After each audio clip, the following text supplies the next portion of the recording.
Have you ever wondered what it would be like to wake up in the most dangerous artistic paradise in history? Well, imagine opening your eyes not to your familiar bedroom, but to the smoke-filled air of 1920s Paris, where creativity and destruction dance together in a deadly waltz that would change art forever. Tonight, we're stepping into the silk stockings and beaded dress of a young Bohemian woman navigating the glittering nightmare of Montmartre's heroin-soaked cafés. This isn't just some romantic fantasy about the City of Light. This is the raw, unfiltered reality of what it meant to be a woman caught in the crossfire between artistic genius and chemical oblivion during one of history's most creatively fertile, yet personally destructive periods. By the end of this journey, you'll understand exactly why surviving as a Bohemian woman in 1920s Paris required more than just artistic talent. It demanded street smarts, political awareness, and an iron will that most people simply didn't possess. But before we dive into the absinthe-stained reality of your new existence, let me paint you the world you've just awakened into. Picture this. It's 1924. And Paris is experiencing what historians call the most explosive cultural renaissance since the Italian Renaissance itself. The Great War ended just 6 years ago, leaving an entire generation of young people desperate to forget the horrors they witnessed and embrace every moment of life with reckless abandon. The streets of Montmartre pulse with an energy that's both intoxicating and terrifying. American expatriates flush with dollar bills, mix with Russian aristocrats, fleeing the Bolshevik Revolution. German intellectuals debate philosophy with British poets, while Spanish artists sketch frantically in corners of smoky cafés. Everyone seems to be running from something, searching for something, or creating something that might make sense of a world that has revealed its fundamental chaos. You've awakened in a small garret apartment above Café de la Paix, one of dozens of establishments where art, politics, and narcotics blend into an intoxicating cocktail that promises transcendence but often delivers destruction. The morning light filtering through your grimy window reveals paintings stacked against walls, empty wine bottles scattered across the floor, and the lingering scent of opium and cigarettes that never quite leaves these bohemian quarters. Your reflection in the cracked mirror shows a young woman in her early 20s, dressed in the flowing fabrics and bold jewelry that mark you as part of the artistic underground. But don't let the romantic image fool you. Being a woman in this world means navigating dangers that your male counterparts never face, while fighting for recognition in artistic circles that view female creativity with suspicion and condescension. The clothes you're wearing tell a story of rebellion against everything your parents' generation held sacred. Your hair is bobbed short in defiance of traditional feminine ideals. Your dress barely reaches your knees, scandalizing conservative society, but marking you as someone who refuses to be confined by conventional expectations. The kohl around your eyes and the red paint on your lips announce to the world that you're not just a spectator in this cultural revolution.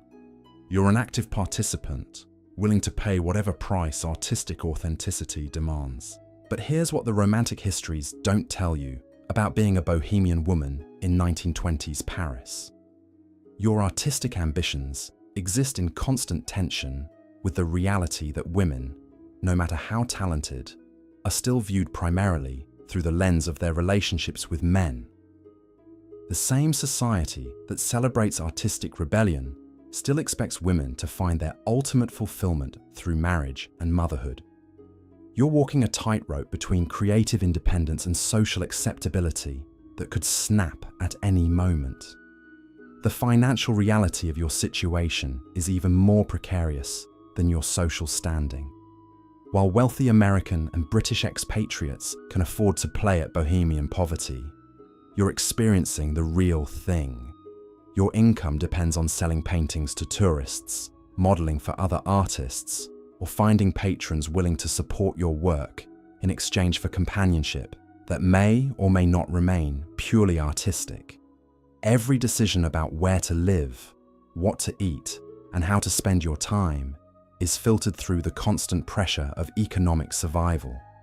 The heroin that's flooding into Paris through networks of dealers who understand exactly how to exploit artistic communities isn't just another recreational drug. It's becoming the currency of creativity itself, the secret ingredient that separates authentic artists from mere pretenders. The peer pressure to experiment with mind-altering substances isn't just social, it's professional. Artists who refuse to explore altered consciousness are viewed as conservative, unimaginative, and ultimately irrelevant to the cutting-edge movements reshaping European culture. Your typical day begins around noon because the artistic community operates on schedules that would horrify conventional society. Mornings are for recovering from the previous night's adventures in consciousness, exploration, and creative collaboration. You might wake up in your own bed, or you might find yourself on a couch in someone else's studio, surrounded by paintings you don't remember seeing before and people whose names you can't quite recall. The first challenge of each day is assessing your physical and mental state. After whatever combination of absinthe, opium, and experimental drugs helped fuel the previous evening's artistic endeavors. Your body has become accustomed to functioning on substances that would incapacitate someone from the conventional world. But you're constantly walking the line between enhancement and incapacitation. Too little chemical assistance in your work lacks the visionary quality that collectors expect. Too much, and you can't function well enough to create anything at all. Your breakfast, when you can afford it, happens at one of the cafés that serve as unofficial headquarters for different artistic factions and political movements.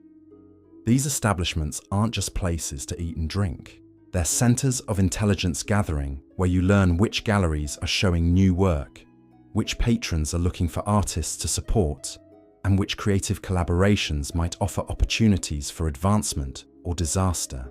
The conversations flowing around you reveal the complex web of relationships that determine success or failure in the Bohemian world. That seemingly innocent discussion about color theory between two painters is actually a negotiation about who gets access to a wealthy American collector. The passionate debate about literary techniques happening at the next table masks a bitter rivalry between two writers competing for the same publishing opportunity. The philosophical arguments about the nature of consciousness are often covers for more practical discussions about drug sources, prices, and quality. Your own artistic work reflects the strange combination of inspiration and desperation that characterizes Bohemian life. When the drugs and circumstances align perfectly, you create paintings that capture emotions and experiences that conventional art cannot express. These pieces possess an intensity and authenticity that makes viewers feel like they're glimpsing something profound about human nature and the creative process. But for every transcendent work you produce, there are dozens of failed experiments, incomplete projects, and pieces that seem brilliant under the influence, but reveal themselves as incoherent messes in the harsh light of sobriety. The business side of being an artist in this environment requires skills that art schools never teach. You need to understand the complex psychology of potential buyers, most of whom are seeking experiences and social connections, rather than simply acquiring beautiful objects. Selling a painting often means selling access to the Bohemian lifestyle, providing wealthy clients with stories they can tell about their encounters with authentic artistic genius and cultural rebellion. Your studio, if you're fortunate enough to have one, serves multiple functions that would shock conventional society. It's your workspace, your living space, your social center, and often your pharmacy. The same room where you create your most personal artistic expressions also hosts gatherings where drugs are shared, political conspiracies are discussed, and sexual relationships are negotiated with a casualness that would scandalize the bourgeois world you've rejected. The constant presence of mind-altering substances creates an atmosphere where the boundaries between creativity, sexuality, and commerce become increasingly blurred. Relationships that begin as artistic collaborations evolve into romantic entanglements that transform into financial arrangements that circle back to creative partnerships.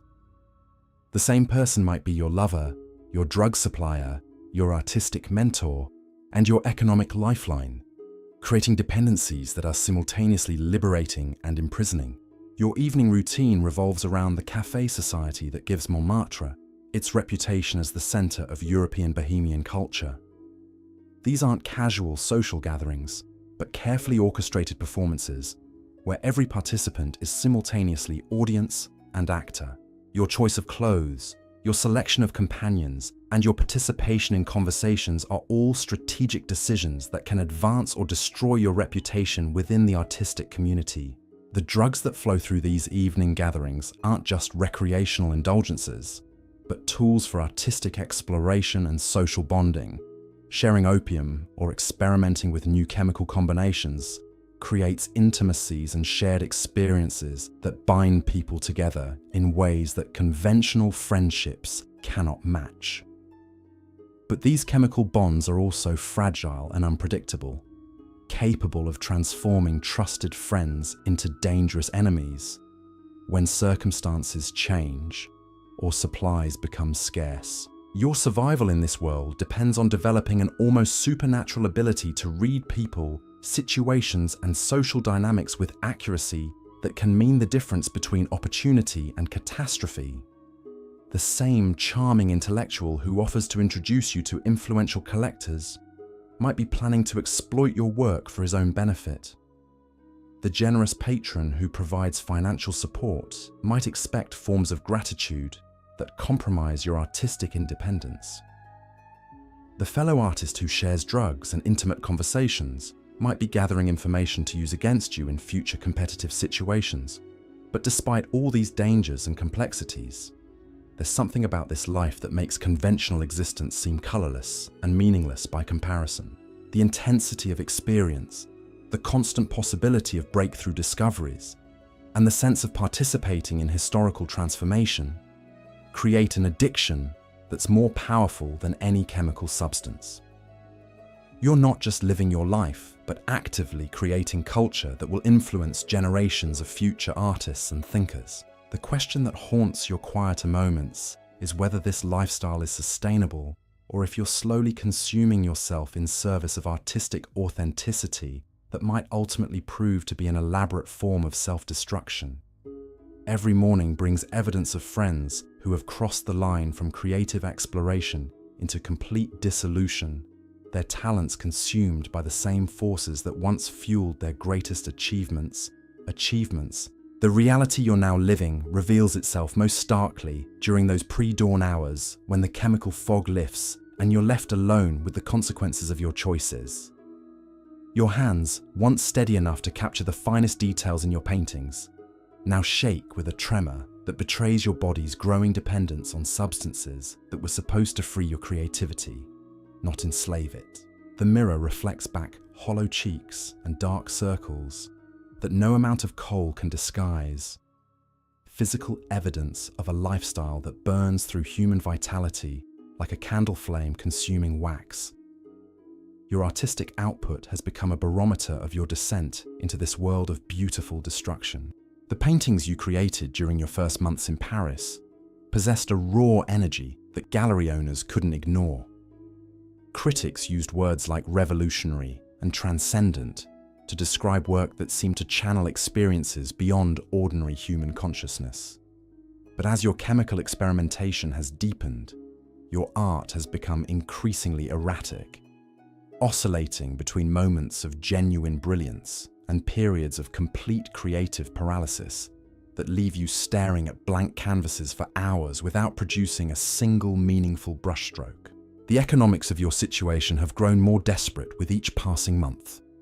The wealthy patrons who once competed to support promising young artists have begun to recognize the signs of advanced addiction, and their enthusiasm for your work has cooled accordingly.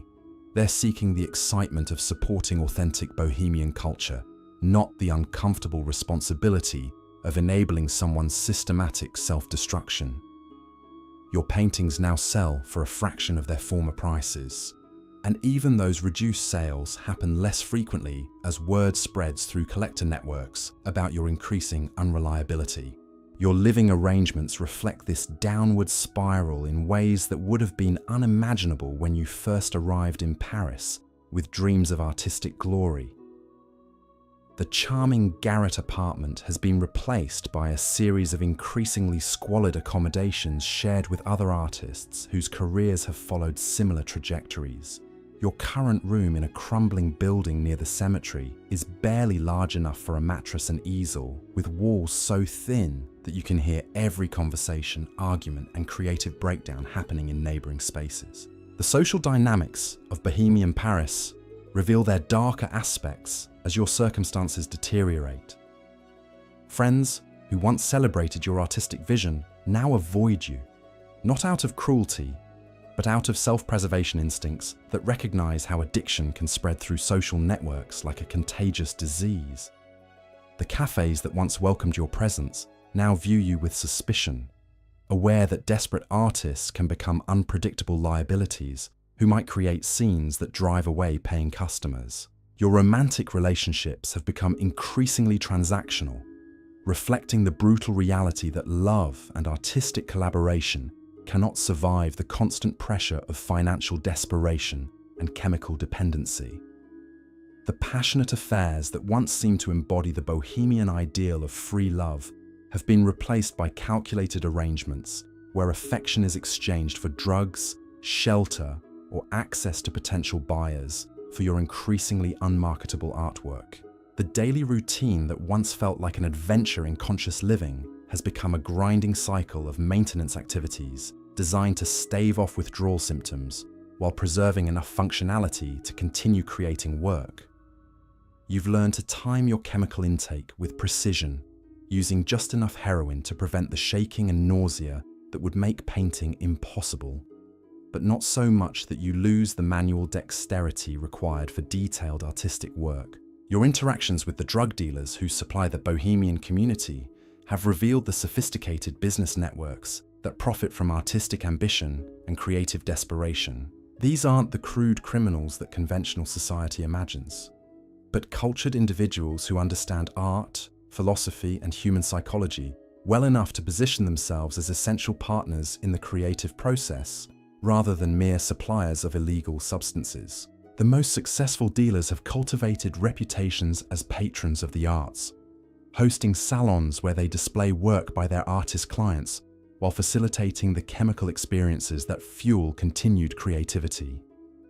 They've learned to manage their customers' addictions carefully, providing just enough support to maintain productivity while ensuring continued dependence on their services. Your relationship with these figures has evolved from commercial transaction to something resembling artistic partnership, with your dealer taking a proprietary interest in your work and career trajectory. The political dimensions of bohemian life have become more apparent as your desperation has increased your willingness to participate in activities that once seemed too dangerous or morally compromising.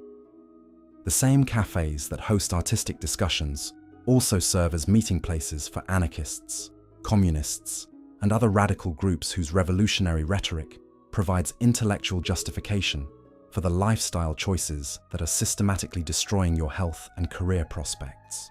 Your participation in these political movements isn't driven by genuine ideological conviction, but by practical considerations related to survival in an increasingly hostile environment. Revolutionary organizations provide community, purpose, and sometimes financial support for artists whose conventional career prospects have been eliminated by addiction and social marginalization. The same qualities that make you unsuitable for bourgeois employment. Your rejection of conventional morality and your willingness to embrace extreme experiences make you valuable to groups seeking to overthrow established social order. The intelligence networks that operate within bohemian circles have begun to take notice of your activities, creating new layers of danger that extend far beyond the personal risks associated with drug addiction. Your participation in radical political discussions combined with your access to information about wealthy patrons and foreign expatriates, has made you a person of interest to police officials who are increasingly concerned about the intersection of artistic culture and political subversion. Your artistic vision has become simultaneously more profound and more unstable as the chemical alterations to your consciousness have intensified. The paintings you create during periods of deep intoxication possess qualities that sober observers find impossible to dismiss as mere drug-induced hallucinations. These works seem to access levels of emotional truth and visual innovation that conventional artistic training cannot achieve, suggesting that your chemical experimentation has unlocked genuine insights into human consciousness and creative expression. But these moments of transcendent artistic achievement come at increasingly terrible costs to your physical and mental stability.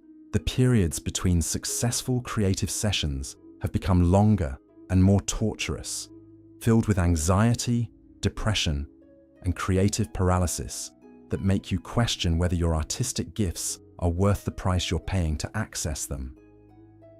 You've begun to suspect that the substances that once enhanced your creativity are now preventing you from achieving the artistic heights you reached before chemical dependency took control of your life.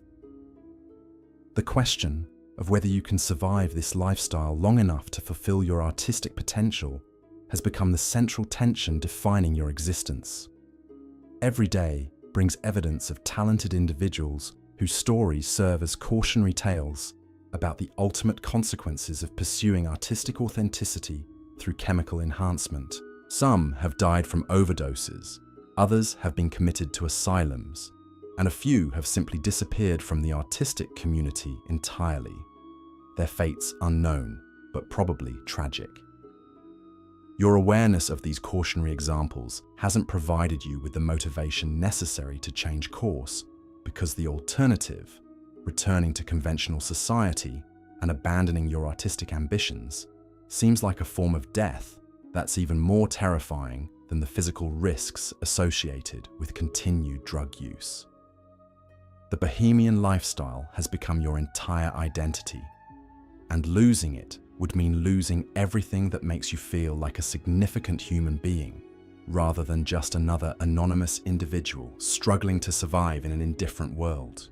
The dawn is breaking over Montmartre once again, and you're faced with the same impossible choices that have defined every day since you awakened into this world of beautiful destruction.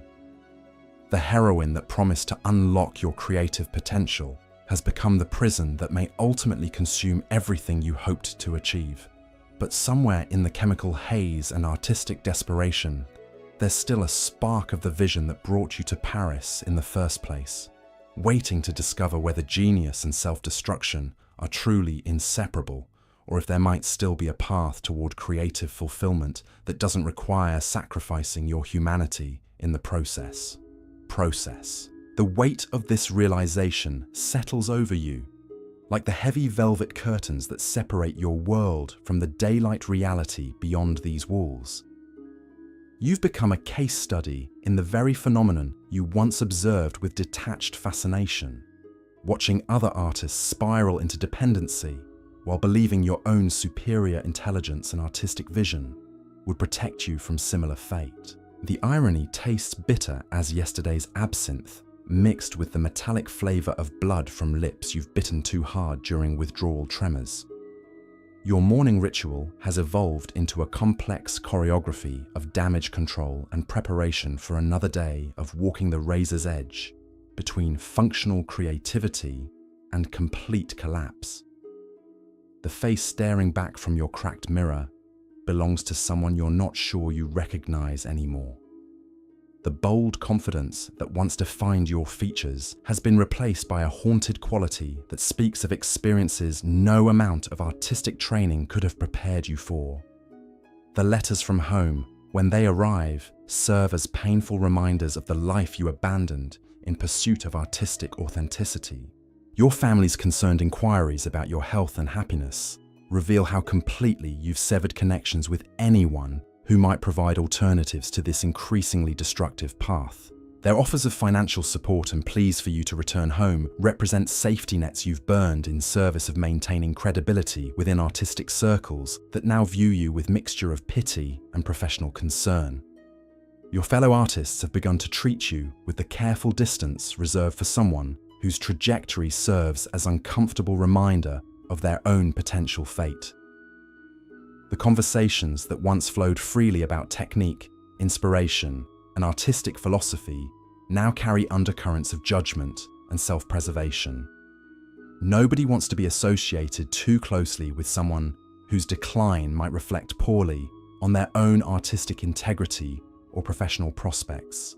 The gallery owners who once competed for your work have developed sophisticated systems for identifying artists whose addiction has progressed beyond the point where their investment might yield profitable returns.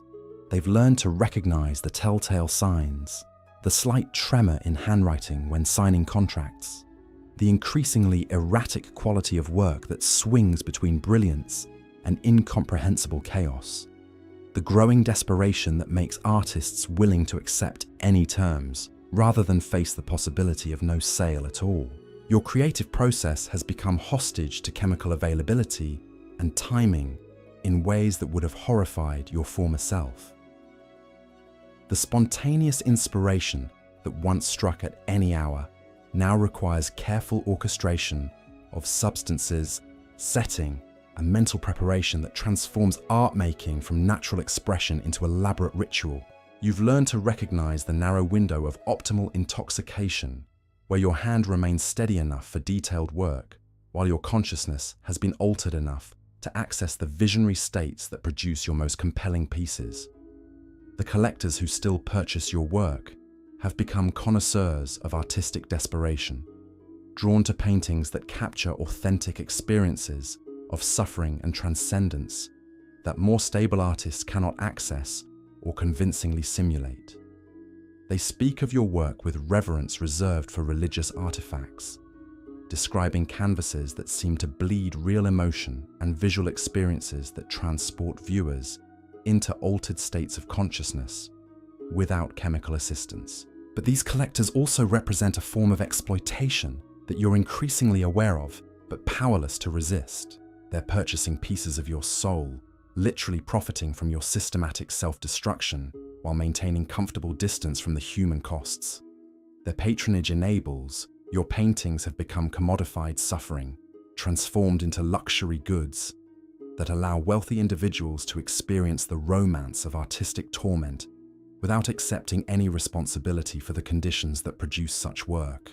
The underground economy that sustains Bohemian Paris has revealed its true nature as your circumstances have become more desperate. What once appeared to be community of artists supporting each other through shared resources and mutual aid has proven to be a complex web of dependencies and power relationships that mirror the conventional society you thought you were rejecting. The same hierarchies exist here, simply disguised by artistic rhetoric and chemical camaraderie that makes exploitation feel like friendship. Your survival strategies have become increasingly sophisticated and morally ambiguous as conventional sources of income have disappeared. You've learned to navigate the grey areas between artistic collaboration and prostitution, intellectual partnership and emotional manipulation, cultural rebellion and criminal activity. Each compromise feels like necessary adaptation to circumstances beyond your control, but the cumulative effect has been transformation of someone who once possessed clear moral boundaries into a person willing to consider almost any arrangement that might provide temporary relief from constant financial and physical pressure.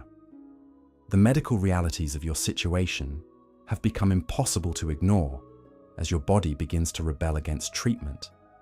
It was never designed to endure. The romantic notion of artistic suffering has been replaced by grinding awareness of how chemical dependency systematically destroys human physiology in ways that no amount of creative achievement can justify or compensate for.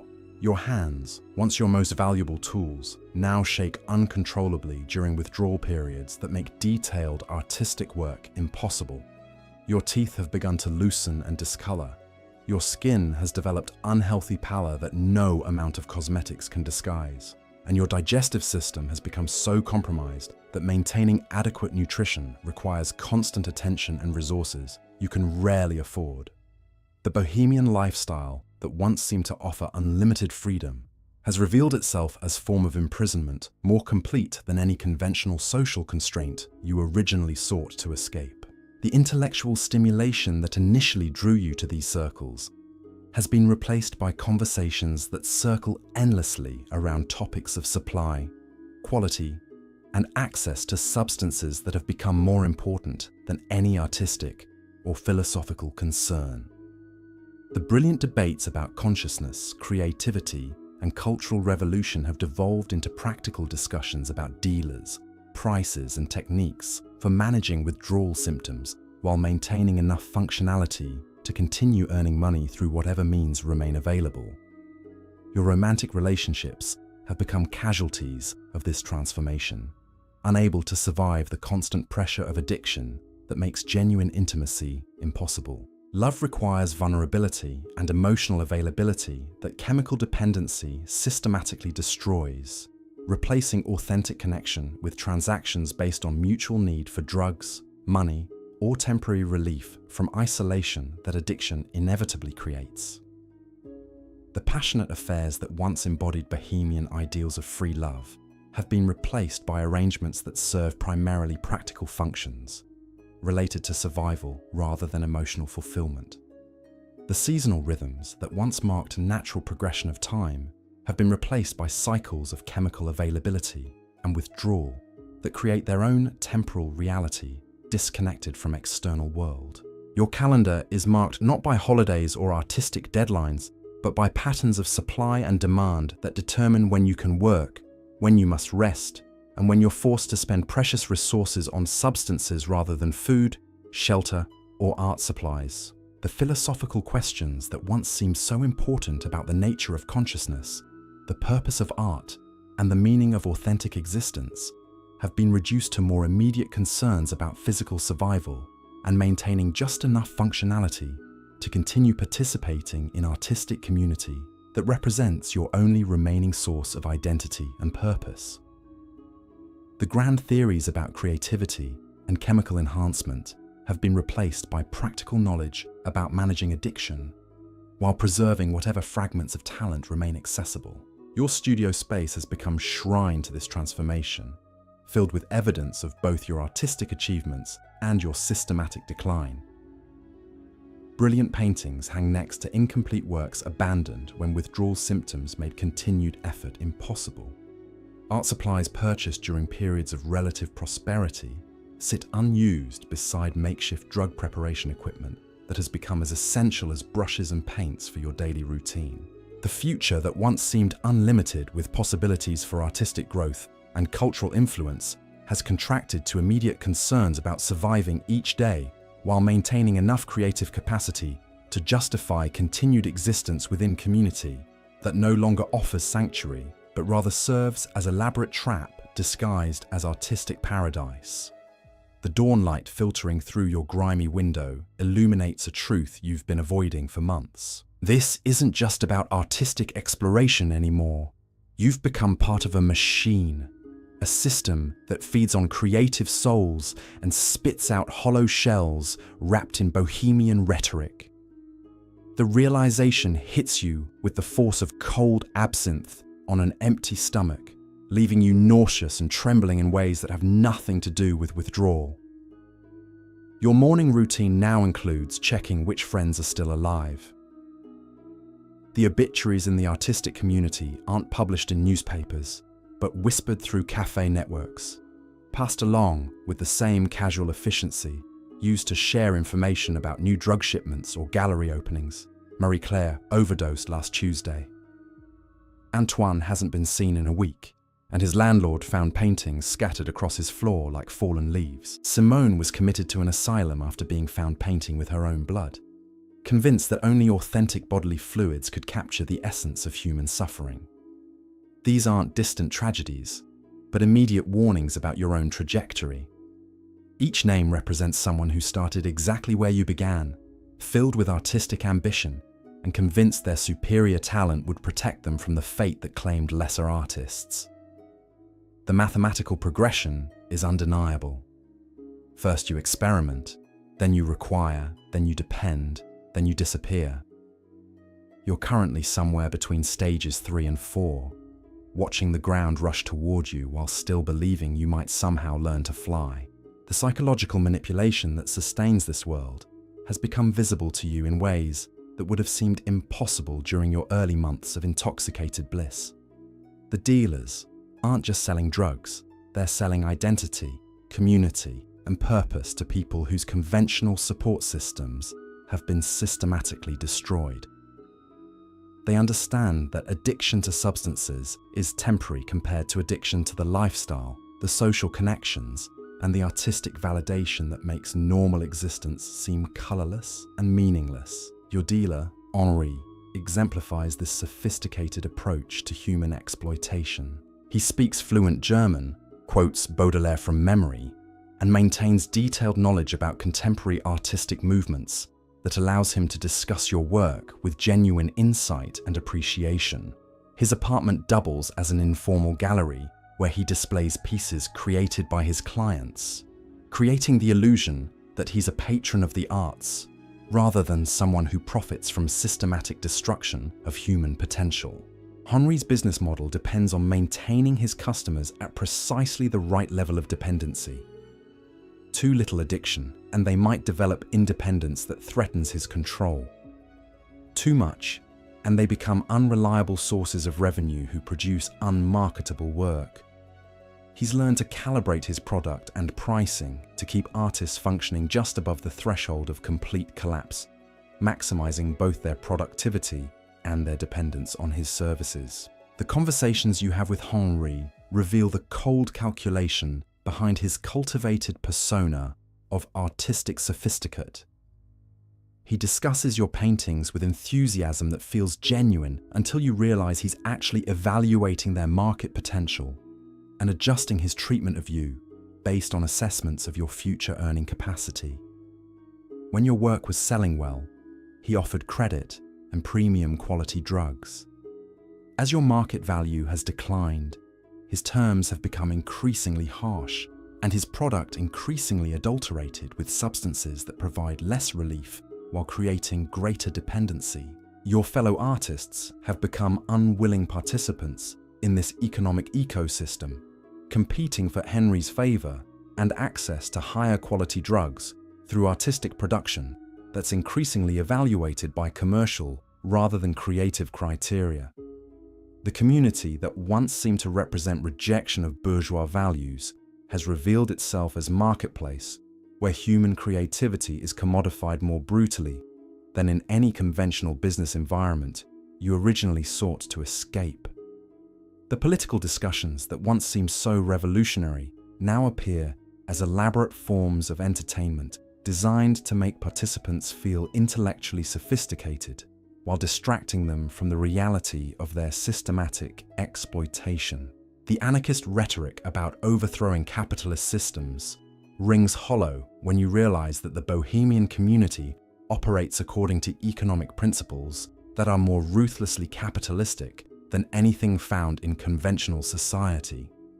Your artistic vision has become hostage to forces beyond your creative control in ways that make mockery of Bohemian ideals about artistic freedom and authentic expression. The paintings you create are increasingly influenced by calculations about what Henri might find marketable, what collectors are currently seeking, and what level of chemical enhancement will produce work that appears visionary without becoming completely incomprehensible to potential buyers. The technical aspects of your artistic practice have deteriorated in direct proportion to your chemical dependency, creating cruel irony where the substances that were supposed to enhance your creativity have systematically destroyed your ability to execute the visions they sometimes provide. Your hand-eye coordination has become unreliable. Your color perception has been altered in ways that make accurate mixing impossible, and your attention span has been reduced to fragments that make completing complex compositions increasingly difficult. The storage and preservation of your artwork has become secondary consideration compared to immediate needs for food, shelter, and drugs. Paintings that once represented months of careful work are now treated as disposable commodities to be sold quickly for whatever price they might bring. You've watched pieces you created during periods of genuine inspiration disappear into collections, where they'll be appreciated primarily as curiosities representing authentic bohemian experience rather than serious artistic achievements. Your relationship with your own creative output has become increasingly dissociated, as economic desperation forces you to produce work primarily for survival, rather than artistic expression. The paintings you create now feel like products manufactured to meet market demand, rather than authentic expressions of your inner vision or emotional experience. The joy that once accompanied successful completion of challenging pieces has been replaced by relief that you've created something potentially saleable before withdrawal symptoms make continued work impossible. The physical spaces where you create art have become contaminated by activities and associations that make genuine creative focus increasingly difficult to achieve. Your studio serves simultaneously as living space, drug preparation area, meeting place for desperate transactions, and workspace for artistic creation. The atmosphere has become so charged with anxiety, desperation, and chemical residue that achieving the mental clarity necessary for inspired work requires chemical assistance that ultimately undermines the very clarity it temporarily provides. Your tools and materials reflect the same degradation that characterizes every other aspect of your bohemian existence. Brushes that once received careful cleaning and maintenance are now used until they become unusable, then discarded in favor of whatever implements might be immediately available. Paints are stretched with whatever substances might extend their volume, regardless of how such adulterants might affect color quality or permanence. Canvas and paper are selected based on cost rather than suitability for the artistic techniques you're attempting to employ. The lighting in your workspace has become inadequate for accurate color assessment, forcing you to make artistic decisions based on approximations that may prove disastrously wrong when your work is viewed under proper illumination. The lack of proper ventilation means you're constantly breathing fumes from paints, solvents, and chemical substances that compound the health problems already created by your drug use. Your workspace has become actively hostile to the creative process it's supposed to support. The social dynamics surrounding your artistic practice have been poisoned by the constant presence of financial desperation that makes every interaction potentially transactional. Fellow artists view your work through the lens of competition for limited resources rather than appreciation for creative achievement. Collectors approach your paintings as investments in authentic bohemian experience rather than support for artistic development. Even casual observers seem to be evaluating your work primarily for evidence of the dramatic lifestyle that produced it. Your artistic education, such as it was, provided no preparation for navigating the business aspects of surviving as an artist in an environment where conventional career development strategies are not only useless, but actively counterproductive. The Bohemian rejection of bourgeois values extends to rejection of practical skills that might enable sustainable artistic careers. You've been encouraged to view commercial success with suspicion while simultaneously depending on sales to survive, creating impossible double bind that makes failure almost inevitable. The seasonal patterns that once provided natural rhythm for creative work have been disrupted by lifestyle that operates according to artificial schedules, determined by drug availability and withdrawal cycles, rather than natural energy patterns or inspiration. Your most productive creative periods now occur during narrow windows when chemical enhancement provides temporary clarity without completely undermining manual dexterity or cognitive function. Your artistic influences have become increasingly limited to work produced within the bohemian community, creating insular aesthetic that reflects shared chemical experiences rather than broader cultural engagement or technical development. The isolation from mainstream artistic education and exhibition opportunities means your work is developing according to criteria that may have little relevance to lasting artistic achievement or historical significance. The documentation and critical evaluation of your work has become impossible as the Bohemian community lacks institutional structures for serious artistic assessment or career development. Your paintings are evaluated primarily by other addicted artists whose judgment is compromised by their own chemical dependencies and financial desperation. The absence of objective critical feedback makes it impossible to distinguish between genuine artistic development and self-deception, encouraged by chemical enhancement and social validation from equally compromised peers. Your artistic legacy, assuming you survive long enough to create one, will be inseparable from the circumstances that produced it, making it impossible for future viewers to evaluate your creative achievements independently of their fascination with or revulsion toward the lifestyle that enabled their creation. The romantic mythology surrounding Bohemian artistic suffering ensures that your work will be appreciated primarily as historical artifact rather than timeless creative expression that transcends its origins in chemical dependency and social rebellion. The morning sun is climbing higher over Montmartre, casting harsh light on realities you can no longer avoid through chemical haze or artistic rationalization. The choice facing you isn't between artistic authenticity and bourgeois compromise, but between continued descent into systematic self-destruction disguised as creative exploration and some form of recovery that might preserve whatever remains of your artistic potential before it's completely consumed by the beautiful nightmare you've mistaken for paradise. The harsh morning light reveals something you've been refusing to acknowledge for weeks. Your hands aren't just shaking from withdrawal anymore. They're developing the permanent tremor that marks artists who've crossed the invisible line between chemical enhancement and irreversible neurological damage.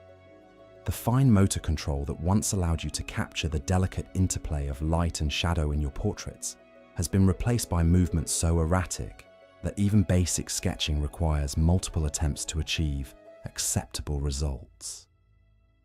Your artistic technique, once your greatest pride and the foundation of your professional reputation, has become a casualty of the very substances that were supposed to liberate your creative potential. The precise brushwork that critics once praised as evidence of exceptional training and natural talent now resembles the crude marks of someone learning to paint for the first time. Your color mixing, previously intuitive and sophisticated, has devolved into muddy approximations that bear little resemblance to the luminous palettes that once distinguished your work from that of less accomplished peers. The intellectual clarity that initially drew you to discussions about consciousness and creativity has been replaced by cognitive fog that makes sustained concentration nearly impossible. The philosophical conversations that once stimulated your artistic thinking now feel like performances where you're desperately trying to remember lines from a play you once knew by heart. Your contributions to artistic debates have become repetitive and shallow, recycling half-remembered insights from periods when your mind was sharper and your observations more original. Your memory, both short-term and long-term, has begun to fail in ways that affect not just your daily functioning, but your ability to learn from experience and develop as an artist. Techniques you spent years mastering now feel foreign and uncertain. Color relationships that once seemed obvious require conscious effort to identify. The visual vocabulary that allowed you to translate complex emotions into painted form has been systematically eroded by chemical alterations to the neural pathways that supported your artistic intelligence. The artistic community's response to your deterioration follows predictable patterns that you've witnessed in the decline of other talented individuals who preceded you down this path. Initial expressions of concern give way to uncomfortable distance as your problems become too obvious to ignore or romanticize. Fellow artists begin to avoid collaborative projects that might be compromised by your unreliability.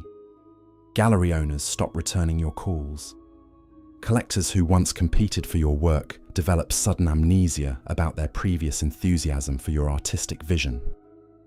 Your reputation within Bohemian circles has shifted from promising young artist to cautionary tale, though this transformation is disguised by the elaborate euphemisms that allow the community to avoid confronting the systematic destruction it enables and celebrates. You're no longer described as talented, but as authentic. Your work isn't praised for its technical excellence, but for its rawness. Your obvious deterioration is reframed as deepening artistic maturity that comes from embracing experiences that less committed artists avoid. The economic mathematics of your situation have become brutally simple. Each painting you complete requires investment of time, materials, and chemical enhancement that costs more than the reduced prices your work now commands. You're operating at a loss that grows larger with each piece you create, sustained only by the desperate hope that your next painting might somehow break through to commercial success that could stabilize your circumstances and provide breathing room for artistic recovery. Your living arrangements reflect this downward spiral in ways that compound your creative difficulties. The studio space you once maintained with pride has been traded for cheaper accommodations that lack proper lighting, ventilation, and security. Your art supplies are stored in conditions that damage their quality. Your completed works are vulnerable to theft, damage, and deterioration that can eliminate months of effort in moments. The physical environment necessary for serious artistic work has been sacrificed to immediate survival needs. The social isolation that accompanies advanced addiction has cut you off from sources of emotional support and practical assistance that might have helped you navigate this crisis. Family members who once provided financial safety nets have been alienated by your choices and behavior. Former friends from conventional society have been driven away by the dramatic changes in your personality and priorities. Your social circle has contracted to include only other addicted artists whose advice and companionship, however well-intentioned, cannot provide the objective perspective necessary for meaningful change. Your romantic relationships have become impossible to sustain as chemical dependency systematically destroys the emotional availability and physical reliability that intimate partnerships require. The passionate love affairs that once seemed to embody bohemian ideals of free expression have been replaced by desperate arrangements with people whose own addictions make them equally incapable of genuine care or commitment. Love has become another commodity to be traded for temporary access to drugs, money, or shelter. The daily routine that once felt like adventurous exploration of consciousness has become mechanical repetition of activities designed solely to prevent withdrawal symptoms and maintain a minimal functionality. Your mornings are spent assessing damage from the previous night and calculating how much chemical assistance you'll need to get through another day. Your afternoons are devoted to desperate attempts to create saleable work before your hands become too unsteady to control a brush. Your evenings are consumed by the complex negotiations required to secure drugs for the following day's survival.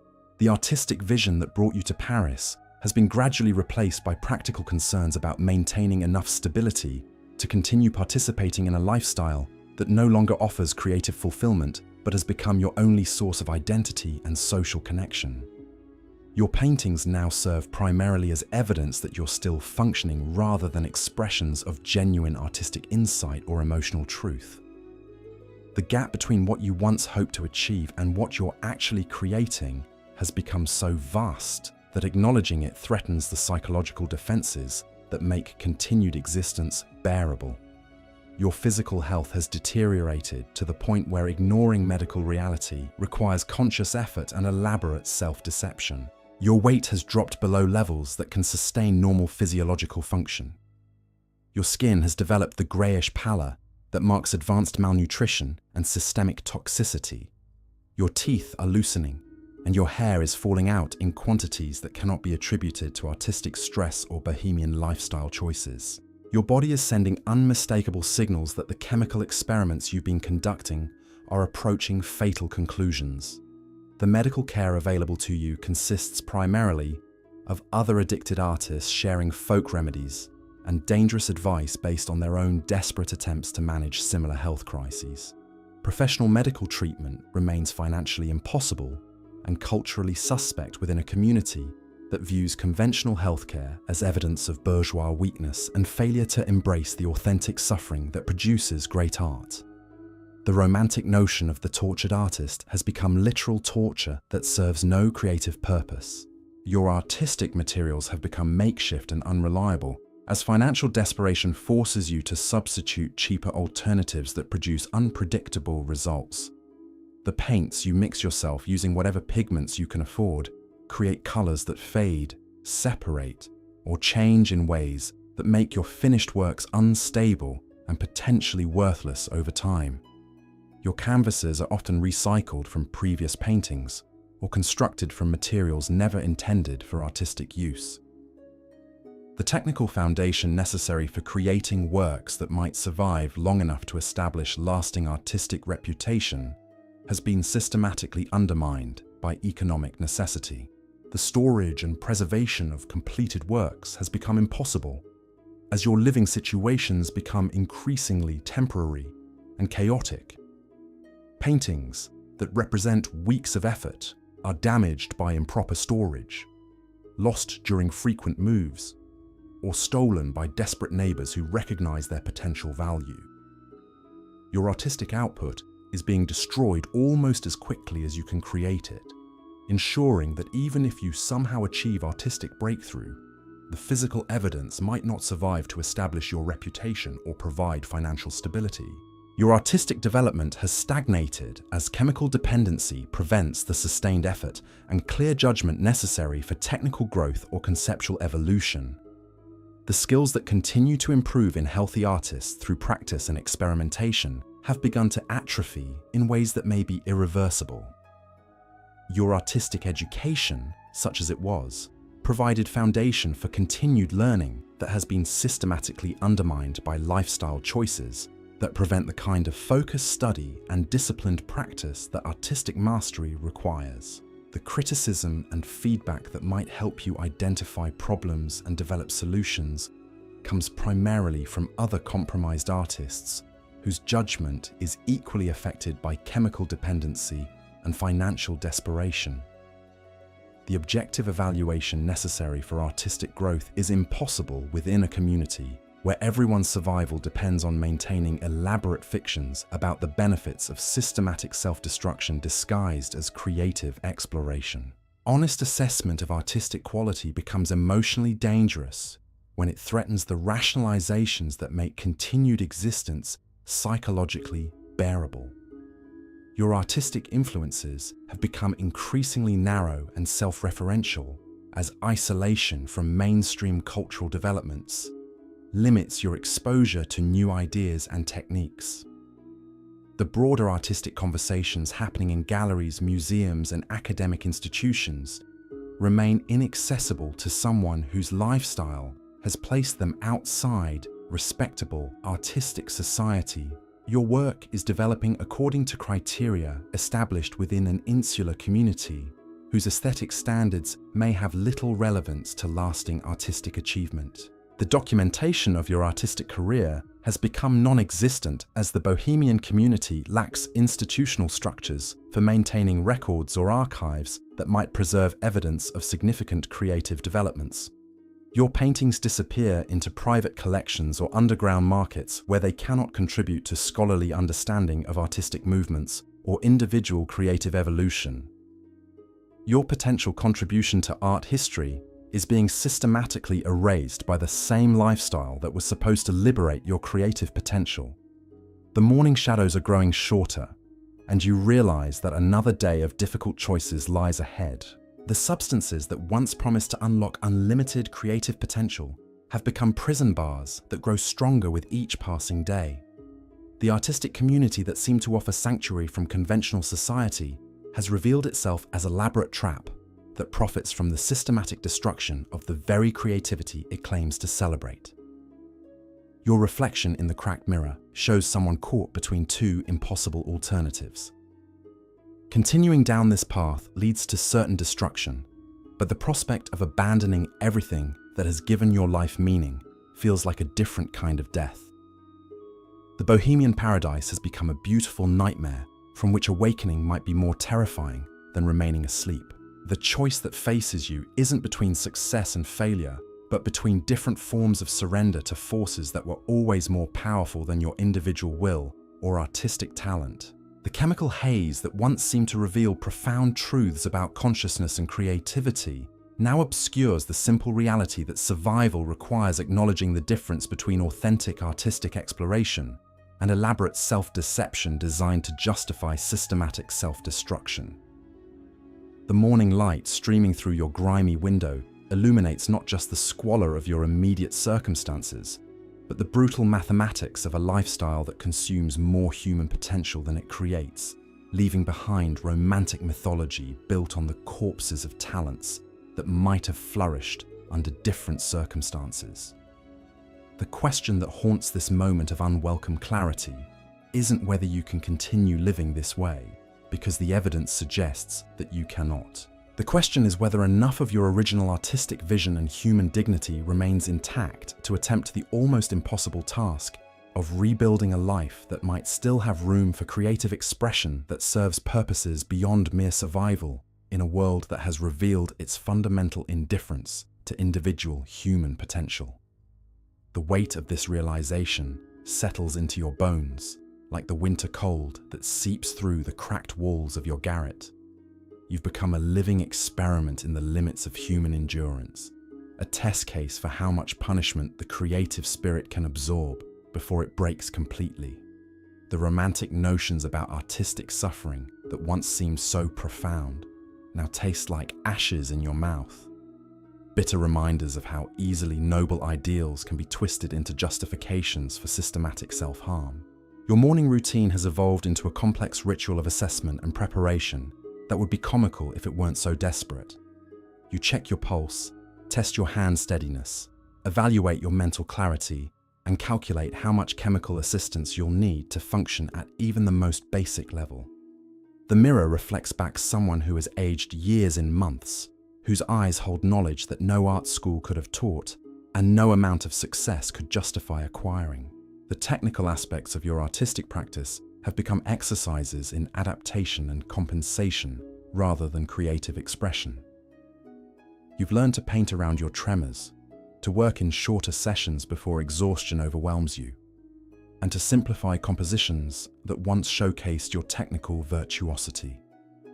Your paintings now bear the unmistakable marks of compromise, created by someone working within constraints imposed not by artistic vision, but by physical and mental deterioration.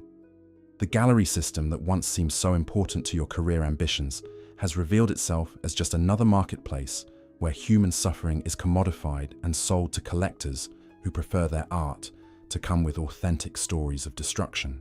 The paintings you created during your healthiest periods are now valued less than the works you produce in obvious distress, because buyers have learned to associate artistic quality with personal catastrophe in ways that make recovery financially counterproductive.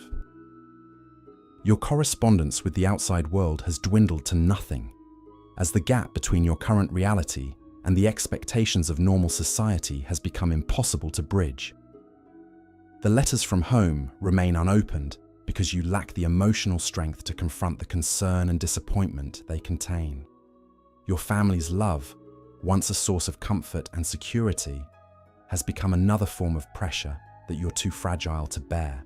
The seasonal changes that once marked natural rhythms of inspiration and rest have been replaced by cycles of supply and demand that operate according to logic completely divorced from human need or creative development. Your most productive periods now coincide with times when drugs are readily available and relatively pure, while your fallow periods correspond to shortages that leave you too sick to work regardless of inspiration or artistic vision. Your artistic education, such as it was, provided no preparation for the business of surviving as a professional victim of your own choices. The Bohemian community encourages artistic authenticity, but offers no practical guidance for maintaining the physical and mental health that authentic creativity requires. You've been trained to view commercial considerations with suspicion, while simultaneously depending on sales for survival, creating impossible contradictions that make failure almost inevitable. The storage and preservation of your work has become a constant source of anxiety as your living situations grow increasingly unstable and temporary. Paintings that represent weeks of effort are vulnerable to damage, theft, or loss during the frequent moves that characterize life at the bottom of the Bohemian hierarchy. Your artistic legacy is being destroyed almost as quickly as you can create it, ensuring that even breakthrough works might not survive to establish lasting reputation. Your relationships with other artists have become increasingly transactional, as everyone struggles with similar problems and has fewer resources to share. The community that once seemed to offer mutual support and creative collaboration has devolved into a collection of desperate individuals competing for limited opportunities while maintaining elaborate pretenses about artistic solidarity and shared revolutionary purpose. The philosophical discussions that once stimulated your thinking have become repetitive cycles of rationalization designed to make participants feel intellectually sophisticated while avoiding practical questions about sustainability and consequences. The same conversations about consciousness and creativity repeat endlessly because nobody wants to acknowledge that the lifestyle producing these insights is systematically destroying the minds capable of developing them further. Your daily schedule has contracted to essential activities required for bare survival, leaving little time or energy for the sustained effort that serious artistic development requires. The hours once devoted to experimentation, study, and practice have been consumed by the complex logistics of maintaining chemical dependency while preserving enough functionality to generate income through whatever means remain available. The physical spaces where you create art have become contaminated by activities and associations that make focused creative work increasingly difficult. Your studio doubles as living space, drug preparation area, meeting place for desperate transactions, and workspace for artistic creation. The atmosphere is so charged with anxiety and chemical residue that achieving mental clarity requires substances that ultimately undermine the very clarity they temporarily provide. Your artistic influences have become limited to work produced within the Bohemian community, creating insular aesthetic that reflects shared chemical experiences rather than broader cultural engagement. The isolation from mainstream artistic education and exhibition opportunities means your work develops according to criteria that may have little relevance to lasting achievement or historical significance. The documentation and critical evaluation of your work has become impossible as the community lacks institutional structures for serious assessment or career development. Your paintings are evaluated primarily by other compromised artists whose judgment is affected by their own dependencies and financial desperation. The absence of objective feedback makes it impossible to distinguish between genuine development and self-deception, encouraged by chemical enhancement and social validation. Your artistic materials reflect the same degradation that characterizes every other aspect of your existence. Brushes that once received careful maintenance are used until they become unusable, then discarded for whatever implements might be available. Paints are stretched with substances that affect color quality and permanence. Canvas and paper are selected based on cost rather than suitability for the techniques you're attempting to employ. The lighting in your workspace has become inadequate for accurate color assessment, forcing you to make decisions based on approximations that may prove disastrously wrong when viewed under proper illumination. The lack of ventilation means you're constantly breathing fumes that compound health problems already created by drug use. Your workspace has become actively hostile to the creative process it's supposed to support. The social dynamics surrounding your practice have been poisoned by constant financial desperation that makes every interaction potentially transactional. Fellow artists view your work through the lens of competition rather than appreciation. Collectors approach your paintings as investments in authentic experience rather than support for artistic development. Even casual observers seem to evaluate your work primarily for evidence of the dramatic lifestyle that produced it. Your memory, both short-term and long-term, has begun to fail in ways that affect your ability to learn from experience and develop as an artist. Techniques you spent years mastering now feel foreign and uncertain.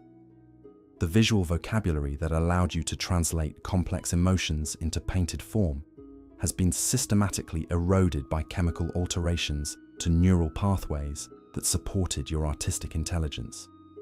The medical realities of your situation have become impossible to ignore as your body rebels against treatment. It was never designed to endure. Your hands, once your most valuable tools, shake uncontrollably during withdrawal periods. Your teeth have begun to loosen and discolor. Your digestive system has become so compromised that maintaining adequate nutrition requires constant attention and resources you can rarely afford. The international implications of your participation in this world have begun to register as authorities throughout Europe recognize the connections between artistic communities and political subversion. Your involvement in radical discussions, combined with your access to information about wealthy patrons and foreign expatriates, has made you person of interest to officials increasingly concerned about intersection of cultural movements and security threats. Your artistic vision has become simultaneously more profound and more unstable as chemical alterations to consciousness have intensified. The paintings you create during deep intoxication possess qualities that observers find impossible to dismiss as mere drug-induced hallucinations, suggesting that chemical experimentation has unlocked genuine insights into human consciousness and creative expression that conventional training cannot achieve. But these moments of transcendent achievement come at increasingly terrible costs to your stability. The periods between successful creative sessions have become longer and more torturous, filled with anxiety and creative paralysis that make you question whether your artistic gifts are worth the price you're paying to access them. You've begun to suspect that the substances, once enhancing your creativity, are now preventing you from achieving heights you reached before dependency took control. The question of whether you can survive this lifestyle long enough to fulfill your potential has become the central tension defining your existence. Every day brings evidence of talented individuals whose stories serve as cautionary tales about ultimate consequences of pursuing authenticity through chemical enhancement. Some have died from overdoses, others have been committed to asylums, and a few have simply disappeared from the community entirely, their fates unknown but probably tragic. Your awareness of these examples hasn't provided motivation necessary to change course because the alternative, returning to conventional society and abandoning your artistic ambitions, seems like death even more terrifying than the physical risks associated with continued drug use. The Bohemian lifestyle has become your entire identity, and losing it would mean losing everything that makes you feel significant rather than just another anonymous individual struggling to survive in an indifferent world. The morning light grows stronger, casting harsh shadows that reveal details you've learned to ignore during the merciful darkness. Your easel holds a canvas you don't remember starting, covered with brushstrokes that seem to have been applied by someone else's hand. The colors are muddy and uncertain, bearing no resemblance to the luminous palettes that once distinguished your work from less accomplished peers. The woman in the mirror stares back with eyes that have seen too much and understood too little. She represents everything you once hoped to become and everything you've actually achieved. A living contradiction wrapped in bohemian rhetoric and chemical dependency. The choice facing her isn't between success and failure, but between different forms of surrender to forces that were always more powerful than individual will or artistic talent. The beautiful nightmare of Montmartre continues around you, indifferent to your personal crisis and the thousands of similar stories playing out in studios and cafés throughout the quarter. The machine that feeds on creative souls operates with mechanical efficiency, processing dreams into commodities and transforming human potential into profit margins that benefit everyone except the artists whose lives fuel the entire enterprise. Your story is both unique and utterly predictable, a variation on themes that have played out countless times before and will continue long after your particular tragedy reaches its inevitable conclusion. The only question remaining is whether you'll become another cautionary tale whispered through cafe networks, or somehow find strength to write a different ending to a narrative that seems determined to conclude with destruction, disguised as artistic authenticity. The morning sun climbs higher over Paris, illuminating a city that continues to attract dreamers and destroy them with equal efficiency, indifferent to the human cost of maintaining its reputation as the world's capital of artistic innovation and cultural rebellion. Your reflection wavers in the cracked glass, caught between what was promised and what has been delivered, between the romance of Bohemian idealism and the brutal mathematics of systematic self-destruction presented as creative liberation. The afternoon brings no relief from the morning's harsh revelations, only a different quality of light that illuminates the same inescapable truths from new angles. Your neighbors in this crumbling building have begun to avoid eye contact when you pass in the narrow hallways, their discomfort a mirror reflecting back the reality you've been desperately trying to avoid acknowledging. The casual conversations that once flowed easily between artists sharing similar struggles have been replaced by hurried nods and quickly averted gazes that speak louder than any words about how far you've fallen from the community's acceptable standards of functional dysfunction. The economics of your daily existence have reached a mathematical breaking point where the cost of maintaining enough chemical stability to work exceeds any potential income from the art you're capable of producing in your current state. This isn't just financial pressure anymore. It's an impossible equation that grows more unsolvable with each passing day. Your dealer Henri has begun to treat you with the cold professionalism reserved for customers whose credit has become questionable and whose future earning potential appears increasingly doubtful. The artistic technique that once set you apart from amateur painters has deteriorated beyond the point where practice or determination can compensate for the neurological damage you've inflicted upon yourself. Your brushstrokes, once confident and precise, now wander across canvases like the uncertain steps of someone learning to walk again after a devastating injury. The muscle memory that allowed you to execute complex compositions without conscious thought has been systematically erased by substances that promise to enhance your capabilities while secretly destroying the physical foundations that made artistic expression possible. Your color perception has been altered in ways that make accurate mixing impossible, forcing you to work with approximations that bear little resemblance to the sophisticated palettes that once distinguished your work. The subtle gradations and luminous effects that critics praised as evidence of exceptional training now elude you completely, replaced by crude color relationships that would embarrass a first-year art student. The visual intelligence that allowed you to see and capture relationships between light, shadow, and form has been compromised beyond recovery.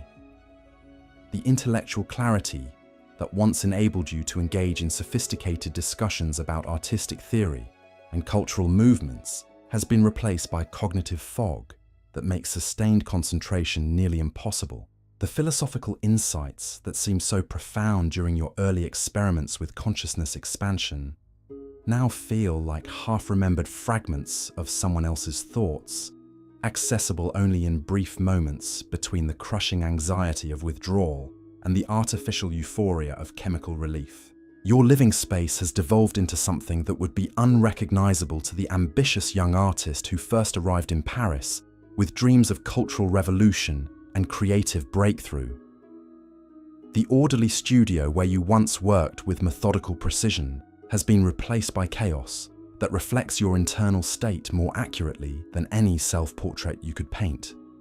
Art supplies are mixed with drug paraphernalia, finished paintings lean against walls sticky with substances you'd rather not identify, and the smell of desperation has become so pervasive that you've stopped noticing it. The social isolation that accompanies advanced addiction has severed your connections not just to conventional society, but to the bohemian community that once provided identity and purpose.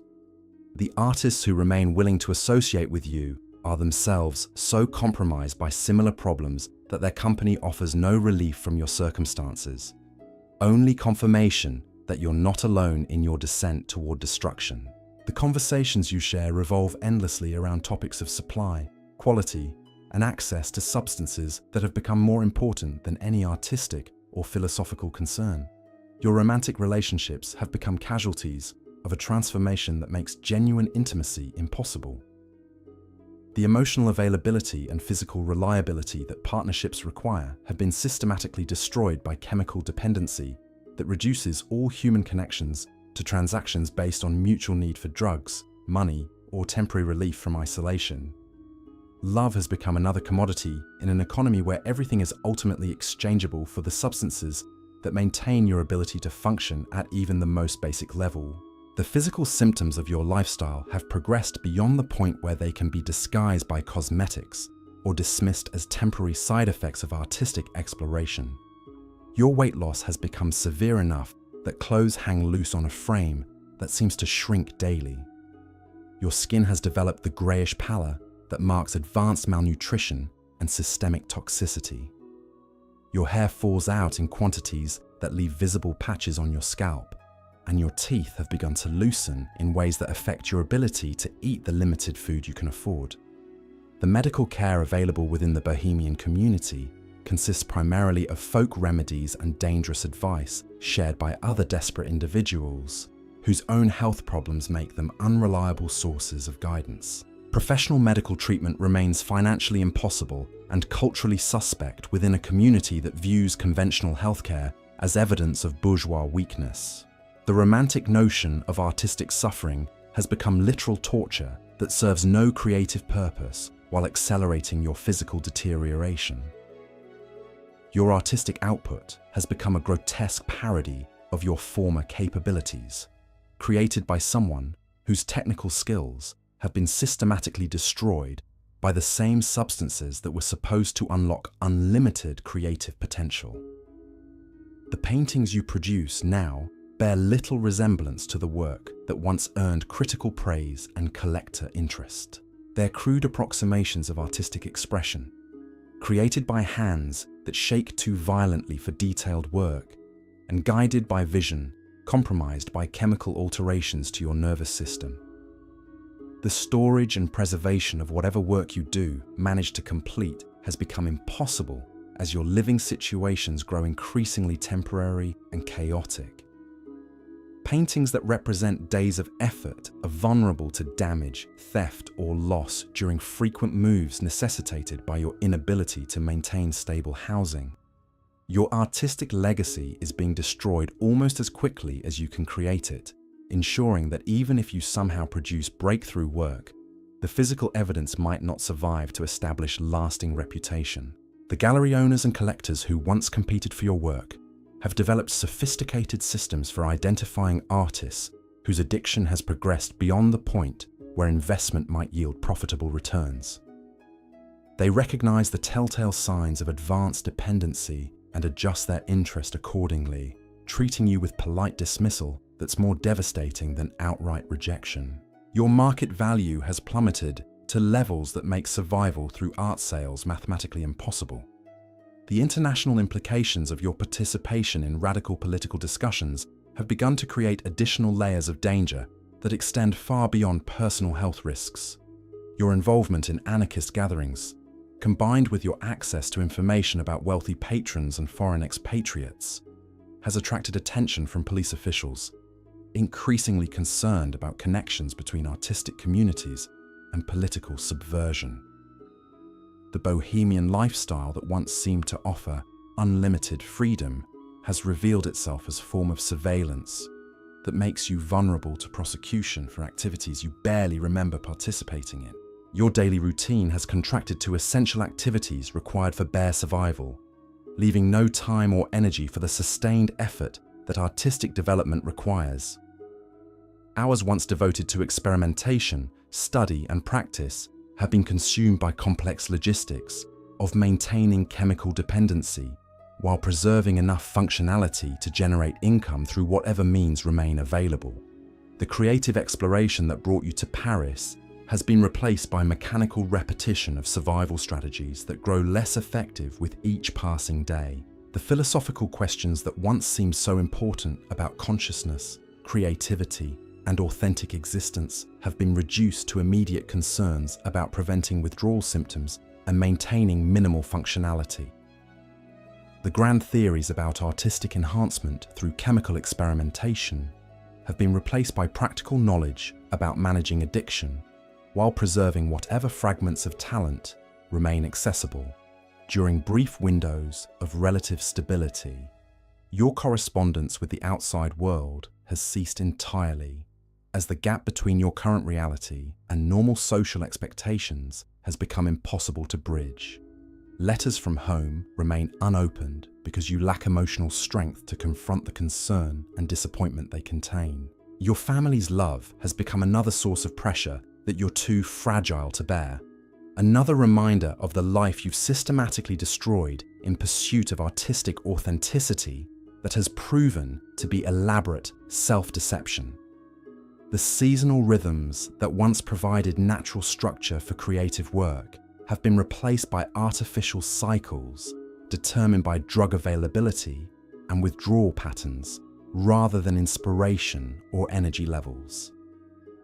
Your most productive periods correspond to times when substances are readily available and relatively pure, while creative paralysis coincides with shortages that leave you too sick to work, regardless of artistic vision or motivation. The documentation of your artistic career has become non-existent as the Bohemian community lacks institutional structures for maintaining records that might preserve evidence of creative development.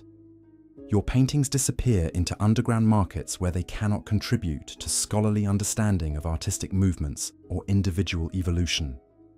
Your potential contribution to art history is being systematically erased by the same lifestyle that was supposed to liberate your creative potential from conventional constraints. The morning shadows have given way to harsh afternoon light that eliminates the romantic ambiguity that darkness once provided. Your reflection in the cracked mirror shows someone caught between impossible alternatives, neither of which offers realistic hope for survival or recovery. The choice isn't between success and failure anymore, but between different forms of surrender to forces that have proven more powerful than individual will, artistic talent, or romantic idealization of creative suffering. The Bohemian paradise has revealed itself as a sophisticated trap that profits from systematic destruction of human creativity while maintaining elaborate mythologies about artistic authenticity and cultural rebellion. The community that seemed to offer sanctuary from conventional society operates according to economic principles, more ruthlessly exploitative than anything found in the bourgeois world you originally sought to escape through artistic dedication and chemical experimentation. Your story represents both unique personal tragedy and utterly predictable outcome of participating in systems designed to consume creative souls, while disguising exploitation as cultural advancement.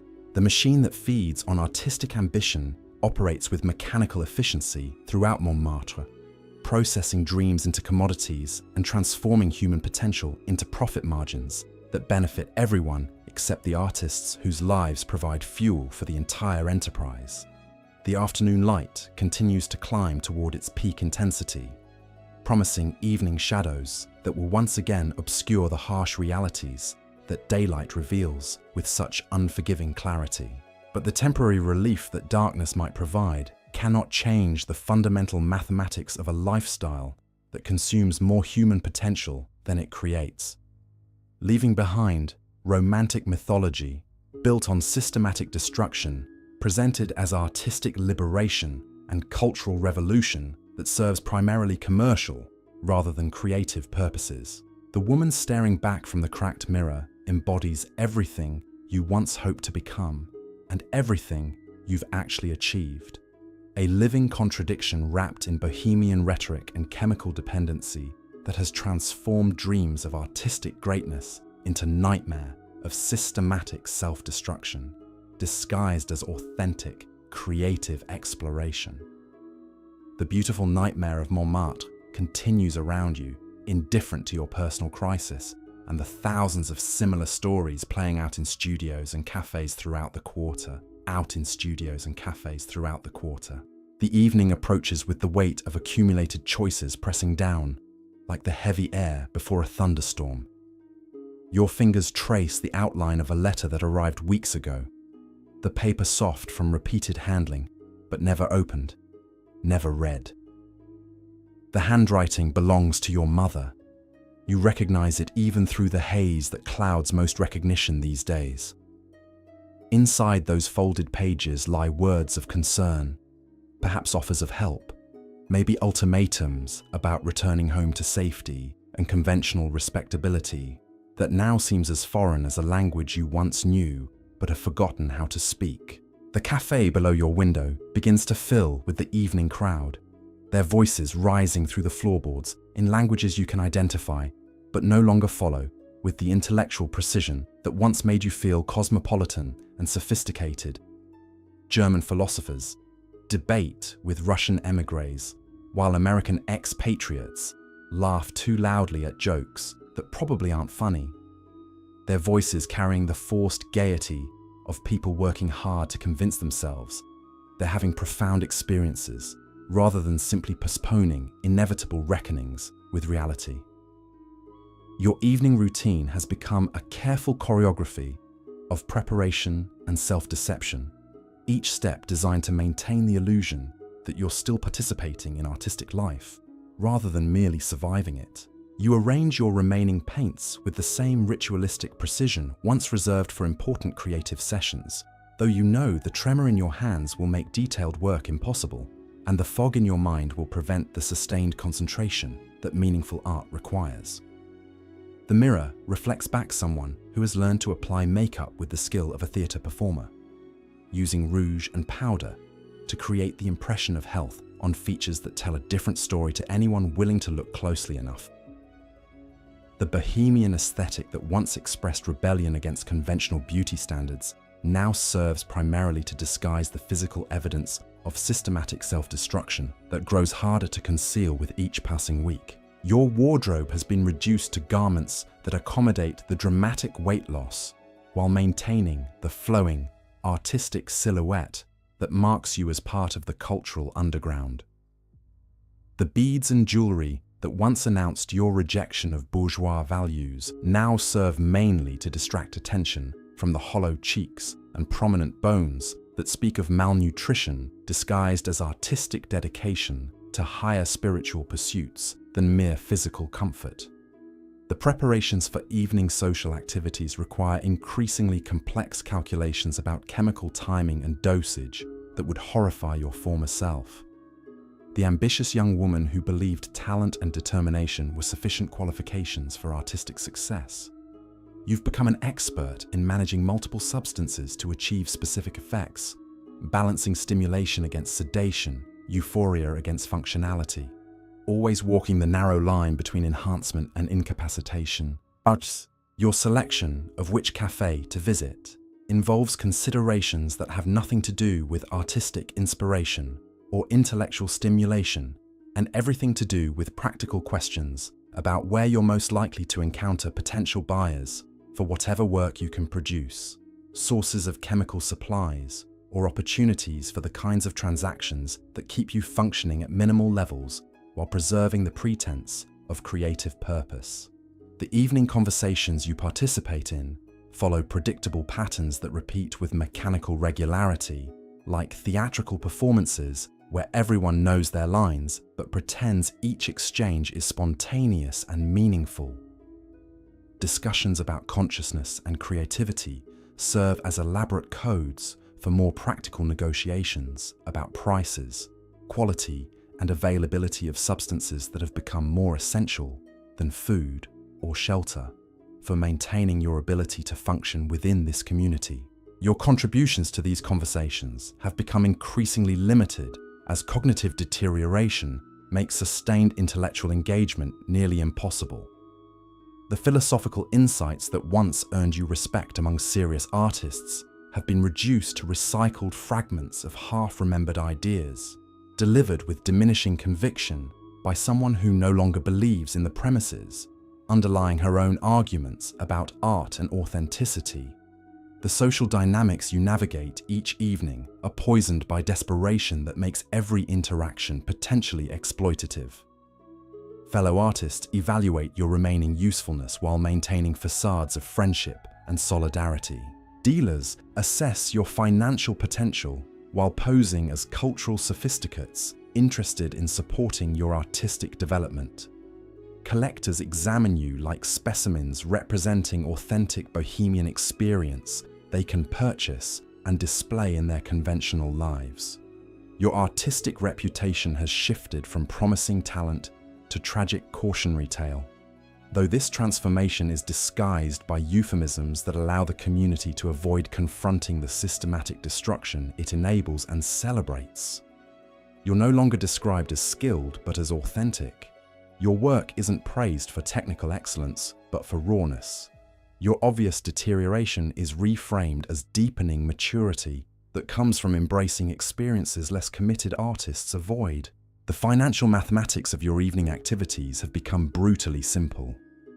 Each social interaction requires investment of time and chemical enhancement that costs more than any potential return from sales, commissions, or other opportunities that might emerge from networking within increasingly impoverished and desperate artistic circles. You're operating at losses that grow larger each day, sustained only by hope that some miraculous breakthrough might stabilize your circumstances. Your living situation reflects this downward spiral in ways that compound creative difficulties and social isolation. The studio space you once maintained with pride has been traded for cheaper accommodations that lack proper lighting, ventilation, security, and the basic amenities that serious artistic work requires. Your art supplies are stored in conditions that damage their quality, while your completed works remain vulnerable to theft, damage, or deterioration that can eliminate months of effort in moments. The physical spaces where you spend your evenings have become contaminated by activities and associations that make genuine creative focus increasingly difficult to achieve. Cafés that once stimulated intellectual exchange now serve primarily as marketplaces for illegal transactions. Studios that should inspire artistic collaboration have become shooting galleries, where creativity is secondary to chemical consumption. The atmosphere everywhere is charged with anxiety and desperation that makes authentic artistic experience nearly impossible. The conversations flowing around you reveal complex webs of dependency and exploitation that mirror the conventional economic systems you thought you were rejecting through bohemian lifestyle choices. The same hierarchies exist here, simply disguised by artistic rhetoric that makes systematic abuse feel like cultural participation. Power relationships based on control of resources operate with ruthless efficiency while maintaining pretenses about community solidarity and shared revolutionary purpose. Your evening meals, when you can afford them, happen in establishments that cater to the Bohemian community's preference for cheap food that can be consumed quickly between more important activities related to chemical enhancement and artistic performance. The malnutrition that results from this approach to sustenance compounds the health problems created by drug use while contributing to cognitive deterioration that makes effective artistic work increasingly impossible.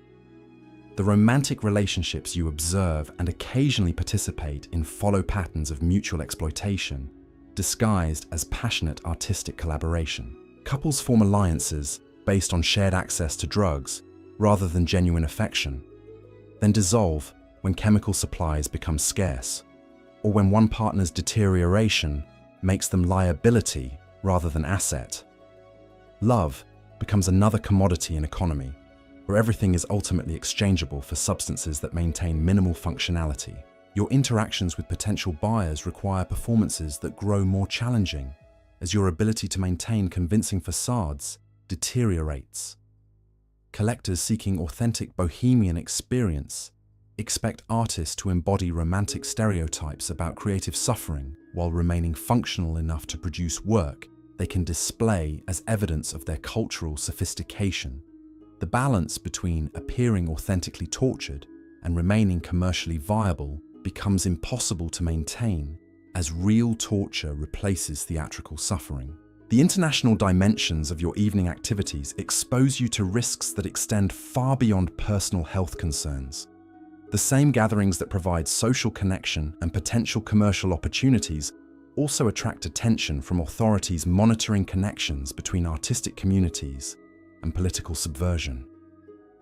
Your participation in radical discussions creates legal vulnerabilities that could result in imprisonment or deportation, adding another layer of danger to lifestyle already threatening your survival.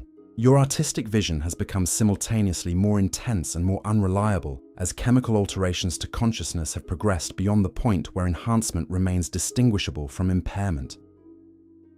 The insights you achieve during periods of deep intoxication possess qualities that seem profound and revolutionary, but they're increasingly difficult to translate into finished works that communicate effectively to audiences not sharing your chemically altered perspective. The technical execution of whatever artistic ideas you can generate has been compromised by neurological damage that makes precise control of artistic tools nearly impossible. Your hands shake too violently for detailed work. Your color perception has been altered in ways that make accurate mixing impossible, and your attention span has been reduced to fragments that make completing complex compositions extremely difficult without chemical assistance that ultimately undermines the stability it temporarily provides. The storage and preservation of completed works has become a constant source of anxiety as your living situations grow increasingly unstable. Paintings that represent weeks of effort are vulnerable to damage during frequent moves, necessitated by inability to maintain stable housing. Your artistic output is being destroyed almost as quickly as you can create it, ensuring that even breakthrough works might not survive to establish lasting reputation or provide foundation for career recovery. Your correspondence with the outside world has dwindled to nothing as the gap between your current reality and normal social expectations has become impossible to bridge. The energy required to maintain connections with family and former friends has been consumed by immediate survival needs, leaving you increasingly isolated from anyone who might provide perspective or assistance, not contaminated by similar problems. The seasonal rhythms that once provided natural structure for creative work have been replaced by artificial cycles determined by chemical availability rather than inspiration or energy levels. Your most productive periods now correspond to times when drugs are readily available and relatively pure, while creative paralysis coincides with shortages that leave you too sick to work, regardless of artistic vision or motivation. The evening light begins to fade toward the purple shadows that will soon provide merciful cover for activities that cannot bear scrutiny in daylight. Your reflection in the window glass shows someone preparing for another night of beautiful self-destruction, disguised as artistic exploration, another performance in the elaborate theatre of Bohemian authenticity that profits everyone except the artists, whose lives provide entertainment for audiences, seeking vicarious experiences of creative rebellion without accepting actual risks or consequences. The woman staring back from the darkening glass embodies contradictions that would have seemed impossible to your former self. The ambitious young artist who believed talent and determination were sufficient qualifications for success in the world's most sophisticated cultural environment. She represents everything you once hoped to become, and everything you've actually achieved. Living proof that dreams can transform into nightmares while maintaining appearances of romantic authenticity that disguise systematic destruction as artistic liberation. The evening activities that await you offer no genuine hope for breakthrough or recovery, only temporary relief from awareness of how completely you've betrayed your original artistic ambitions, while convincing yourself that systematic self-destruction represents authentic creative exploration, rather than elaborate suicide performed for the entertainment of audiences who profit from your degradation while remaining safely distant from its consequences. The beautiful nightmare of Montmartre prepares for another night of consuming creative souls, while maintaining mythologies about artistic authenticity that serve primarily commercial rather than cultural purposes. processing human dreams into profitable commodities that benefit everyone except the artists whose lives provide raw material for enterprises that disguise exploitation as cultural advancement and revolutionary artistic expression. The night descends upon Montmartre like a velvet curtain drawn across a stage where tragedy masquerades as art, and you find yourself preparing for yet another performance in this elaborate theatre of self-deception. Your reflection in the darkened window reveals someone who has learned to weaponize her own destruction, transforming personal catastrophe into currency that can be exchanged for temporary acceptance within a community that feeds on human misery while calling it cultural revolution.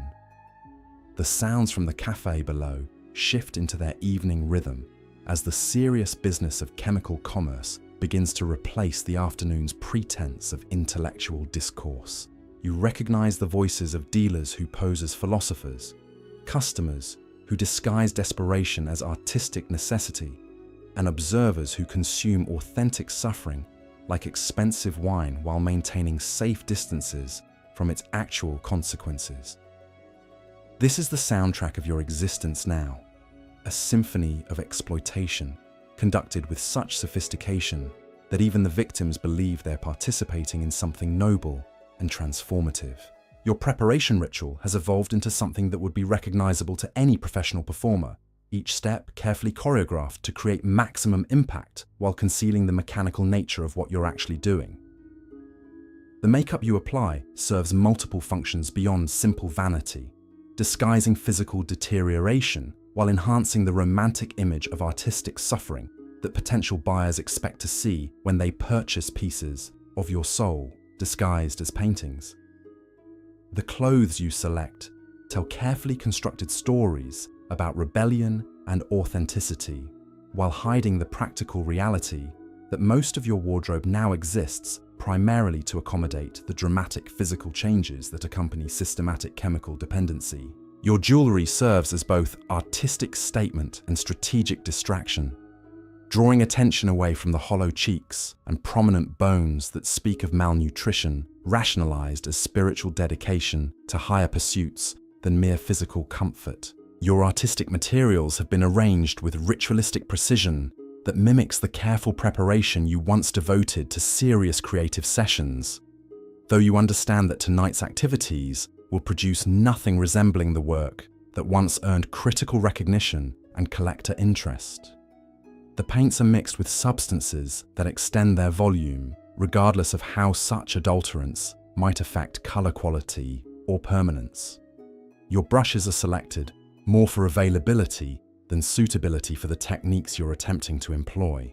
The canvas waiting on your easel bears evidence of previous attempts that were abandoned when withdrawal symptoms made continued work impossible, or when chemical enhancement progressed beyond the point where manual dexterity could be maintained.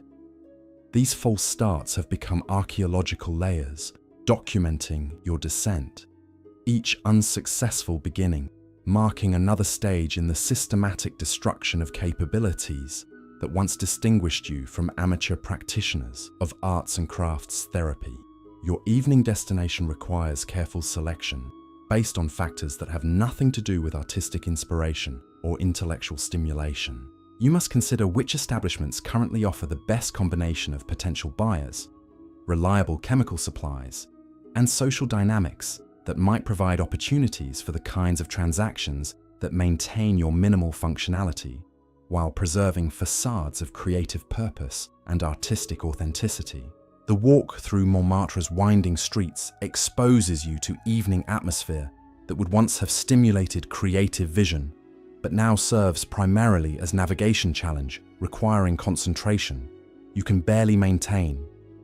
The romantic ambiance that attracts tourists and inspires postcards home becomes obstacle course of sensory overload that threatens to trigger anxiety attacks or dissociative episodes that could compromise your ability to function during crucial business negotiations. Your arrival at Café des Artistes Perdus announces itself through familiar rituals of recognition and assessment that operate with efficiency of well-rehearsed theatre. Fellow artists evaluate your current condition while maintaining facades of friendship and concern. Dealers calculate your remaining commercial potential while posing as cultural sophisticates, interested in supporting artistic development.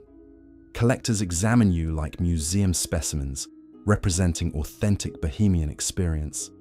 They can purchase as souvenirs of their brief encounters with artistic rebellion. The conversations you join follow predictable patterns that repeat with mechanical regularity. Despite everyone's pretense that each exchange represents spontaneous intellectual discovery, discussions about consciousness and creativity serve as elaborate codes for more practical negotiations about prices, quality, and availability of substances that have become more essential than food or shelter for maintaining participation in community that no longer offers genuine creative stimulation, but has become your only source of identity and social connection. Your contributions to these discussions reveal the cognitive deterioration that makes sustained intellectual engagement increasingly difficult, despite your desperate attempts to maintain appearances of philosophical sophistication. The insights that once earned respect among serious artists have been reduced to recycled fragments of half-remembered ideas, delivered with diminishing conviction by someone who no longer believes in the premises underlying her own arguments about art and authenticity. The social dynamics you navigate each evening are poisoned by desperation that transforms every interaction into potential exploitation, disguised as cultural collaboration. The same people who celebrate your artistic vision are simultaneously calculating how your deteriorating condition might be monetized through sales of work created during periods of obvious distress. Your suffering has become entertainment that generates profits for everyone except the person actually experiencing the destruction. The economic mathematics governing these evening activities have achieved brutal simplicity that makes mockery of romantic notions about artistic community and mutual support. Each social interaction requires investment of time, energy, and chemical enhancement that exceeds any potential return from sales, commissions, or other opportunities that might emerge from networking within increasingly impoverished circles of desperate individuals competing for scarce resources. Your artistic reputation has completed its transformation from promising talent to tragic cautionary tale, though this change is disguised by euphemisms that allow the community to avoid confronting the systematic destruction it enables, while profiting from authentic stories of creative suffering. You're no longer described as technically skilled, but as emotionally honest. Your work isn't praised for compositional excellence, but for raw authenticity. Your obvious deterioration is reframed as spiritual deepening that produces art impossible to achieve through conventional training or stable mental health. The physical spaces where you spend these evenings have been contaminated by activities and associations that make genuine creative focus nearly impossible to achieve. Cafés that once stimulated intellectual exchange now function primarily as marketplaces for illegal transactions conducted with theatrical sophistication that disguises criminal commerce as cultural activity. Studios that should inspire artistic collaboration have become shooting galleries where creativity serves mainly as justification for chemical consumption that destroys the very capabilities it claims to enhance. Your interactions with potential buyers require performances that grow more challenging as your ability to maintain convincing facades deteriorates under pressure of accumulated damage from months of systematic abuse disguised as artistic exploration. Collectors seeking authentic Bohemian experiences expect artists to embody romantic stereotypes about creative suffering while remaining functional enough to produce work they can display as evidence of their cultural sophistication and adventurous taste in contemporary art. The international dimensions of your evening activities expose you to surveillance and potential prosecution that extend far beyond personal health risks associated with chemical dependency. The same gatherings that provide social connection and commercial opportunities also attract attention from authorities. Monitoring connections between artistic communities and political subversion that threatens established social order and economic stability. Your romantic relationships have devolved into transactions based on mutual access to resources, rather than genuine affection or artistic collaboration. The passionate affairs that once seemed to embody bohemian ideals of free love have been replaced by calculated arrangements where intimacy is exchanged for drugs, shelter, or access to potential buyers for increasingly unmarketable artwork that reflects your systematic deterioration more accurately than any deliberate artistic statement.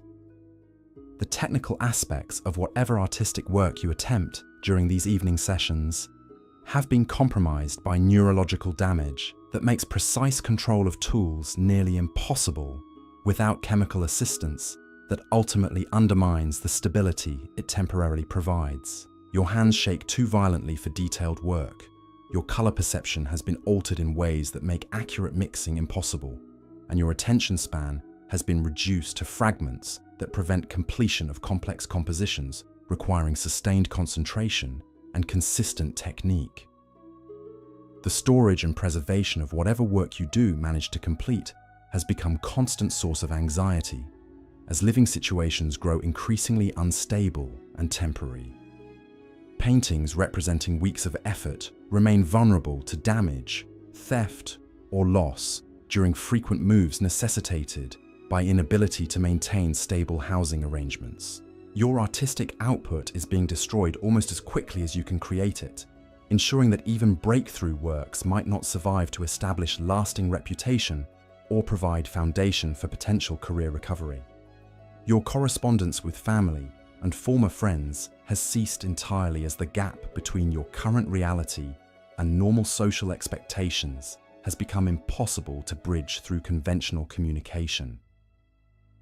The energy required to maintain connections with people from your previous life has been consumed by immediate survival needs that leave no resources for activities not directly related to securing chemical supplies or generating minimal income through whatever means remain available.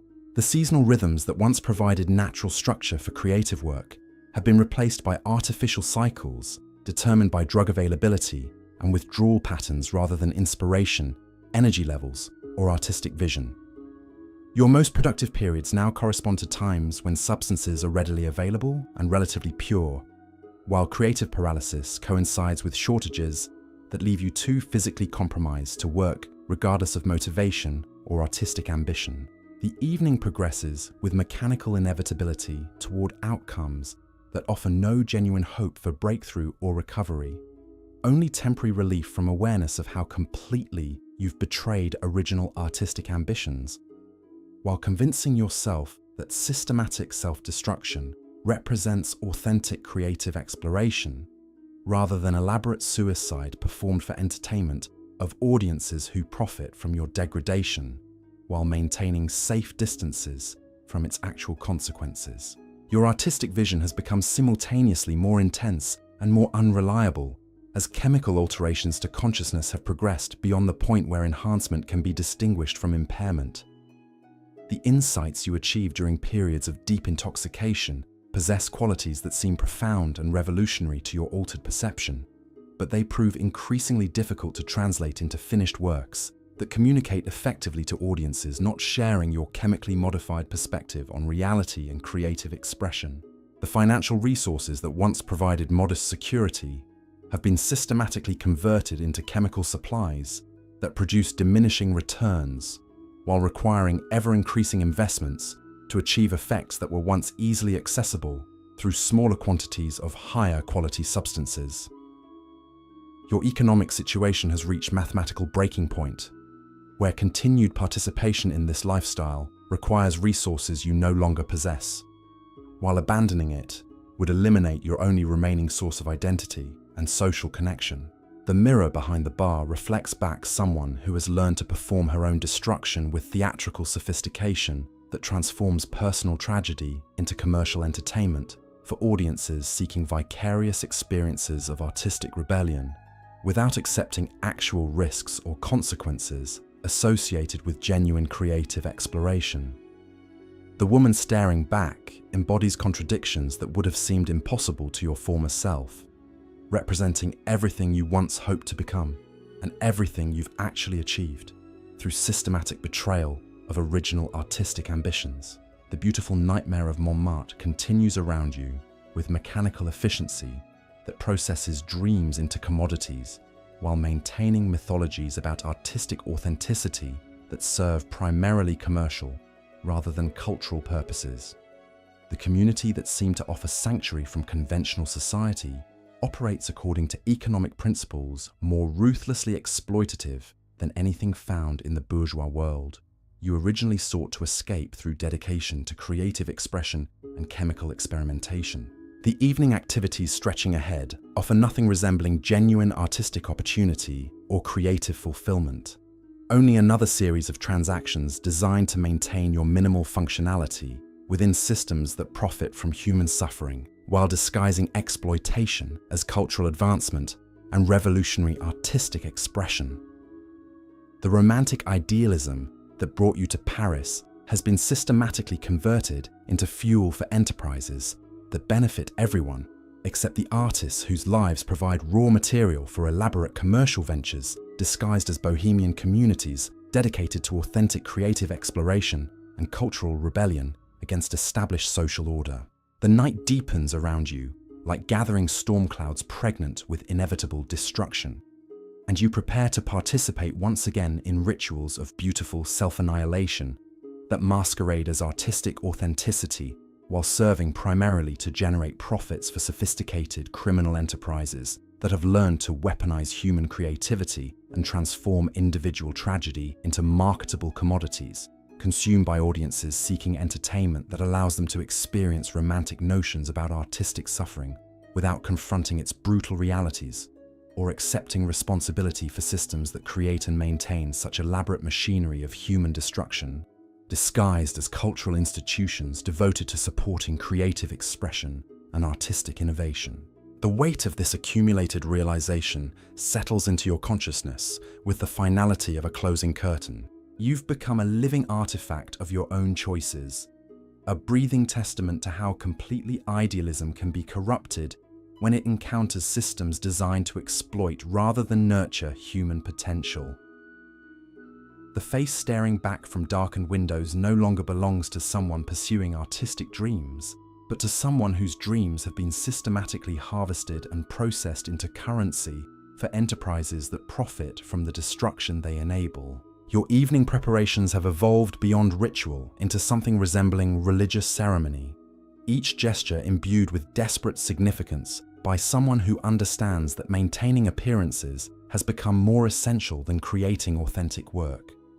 The rouge you apply serves not to enhance natural beauty, but to simulate the flush of health on features that tell increasingly obvious stories of systematic deterioration. Your hands have developed the practiced efficiency of someone who has learned to work around limitations that grow more severe with each passing day. The artistic materials arranged before you mock the serious creative intentions they once represented. Paint tubes squeezed to extract every possible drop have been refilled with mixtures that bear little resemblance to the pure pigments you once took for granted. Brushes worn beyond their intended lifespan create marks that satisfy neither your artistic vision nor commercial requirements, forcing you to adapt techniques that compensate for tools no longer capable of producing the effects you need to achieve. Your canvas bears the archaeological evidence of multiple abandoned attempts, each false start marking another moment when physical limitations overwhelmed creative ambitions. The layered paint creates texture that might appear intentional to casual observers, but represents nothing more than the accumulated frustration of someone whose capabilities have been systematically destroyed by the same substances that promise to enhance them beyond conventional limitations. The mirror reflects back someone who has learned to read her own deterioration with clinical detachment, noting changes that mark progression through stages of decline that follow predictable patterns observed in countless other artists who preceded her down this path. The hollow cheeks that no amount of cosmetic skill can disguise speak of malnutrition rationalized as spiritual dedication. The tremor that affects even simple movements announces neurological damage that may prove irreversible regardless of any future attempts at recovery. Your selection of evening destinations involves calculations that would have horrified your former self. The ambitious young woman who believed artistic merit alone determined success in cultural communities. Now you must consider which establishments offer optimal combinations of potential buyers whose taste runs toward authentic suffering, dealers whose product might provide enough stability for basic functioning, and social dynamics that minimize risks of confrontations that could compromise your already precarious position within networks that represent your only remaining source of identity. The streets of Montmartre have been transformed from inspiring backdrop for artistic adventure into obstacle course requiring careful navigation by someone whose physical and mental stability can no longer be assumed. Every step demands concentration that leaves less energy available for the creative thinking that once flowed effortlessly through daily activities. The romantic atmosphere that attracts tourists seeking authentic Bohemian experience becomes sensory overload, threatening to trigger episodes that could derail carefully planned evening activities. Your arrival at chosen establishments announces itself through recognition rituals that operate with theatrical precision, despite their appearance of spontaneous social interaction. Fellow artists perform concern while calculating your remaining commercial value. Dealers disguise business assessments as cultural discourse about the relationship between suffering and authentic creative expression. Collectors examine you like specimens representing experiences they can purchase and display as evidence of their sophisticated appreciation for contemporary artistic movements. The conversations you participate in have become elaborate performances where everyone understands their roles but maintains pretenses about genuine intellectual engagement and artistic collaboration. Philosophical discussions about consciousness serve as coded negotiations for chemical transactions. Theoretical debates about creative authenticity disguise practical exchanges of information about sources, prices, and quality of substances that have become more essential than traditional artistic supplies for maintaining participation in communities that no longer offer genuine creative stimulation. Your contributions to these discussions reveal cognitive limitations that make sustained intellectual engagement increasingly difficult, despite desperate attempts to maintain facades of philosophical sophistication. Ideas that once flowed with natural eloquence now require conscious effort to articulate. Complex concepts that seemed obvious during your healthier periods have become elusive and fragmentary, accessible only during brief moments of artificial clarity that cannot be reliably reproduced or sustained without chemical assistance, that ultimately undermines the stability it temporarily provides. The social dynamics governing these evening interactions have been poisoned by desperation that transforms every relationship into potential exploitation disguised as artistic partnership. The same individuals who celebrate your dedication to authentic creative exploration simultaneously calculate how your deteriorating condition might be monetized through sales of work produced during periods of obvious distress that collectors value more highly than pieces created during stable periods of conventional mental health. Your artistic reputation has completed its evolution from promising talent to marketable tragedy. Though this transformation remains disguised by rhetoric that allows participants to avoid confronting the systematic destruction they enable while profiting from stories of creative suffering that provide entertainment for audiences seeking vicarious experiences of artistic rebellion. You're described not as someone whose skills have deteriorated, but as someone whose work has achieved deeper authenticity through embracive experiences that conventional artists lack courage to explore. The economic mathematics of your situation have achieved brutal clarity that eliminates any remaining illusions about community support or mutual assistance among struggling artists. Every interaction requires investments of time, energy, and chemical enhancement that exceed potential returns from sales or opportunities that might emerge from networking within circles of increasingly desperate individuals competing for resources that grow scarcer. As more participants require larger quantities of substances to maintain minimal functionality, the physical spaces where you conduct evening business have become contaminated by associations that make genuine creative work nearly impossible to achieve. Cafés that once stimulated intellectual exchange now function primarily as marketplaces where illegal commerce is conducted with sophistication that disguises criminal activity as cultural participation. Studios that should inspire collaborative creativity serve mainly as locations for chemical consumption that destroys the very capabilities it claims to enhance through expansion of consciousness and liberation from conventional artistic limitations. Your interactions with potential buyers require performances that grow more challenging as your ability to maintain convincing facades deteriorates under accumulated stress of months spent systematic abuse disguised as artistic exploration. Collectors seeking authentic bohemian experiences expect artists to embody romantic stereotypes about creative suffering while retaining enough stability to produce work they can display as evidence of their cultural sophistication and adventurous appreciation for contemporary artistic movements that challenge conventional aesthetic standards. The technical execution of whatever artistic work you attempt during these sessions has been compromised by damage that makes precise tool control nearly impossible without chemical assistance that creates temporary stability at the cost of long-term deterioration. Your color perception has been altered in ways that make accurate mixing impossible. Your attention span has fragmented to the point where completing complex compositions requires pharmaceutical support that ultimately prevents the sustained concentration necessary for meaningful creative achievement. The storage and preservation of completed works has become a source of constant anxiety as living situations grow increasingly unstable and temporary. Paintings representing weeks of effort remain vulnerable to damage during frequent relocations, necessitated by inability to maintain stable housing arrangements. Your artistic output disappears almost as quickly as it can be created, ensuring that breakthrough works might not survive to establish lasting reputation or provide foundation for potential recovery of career prospects.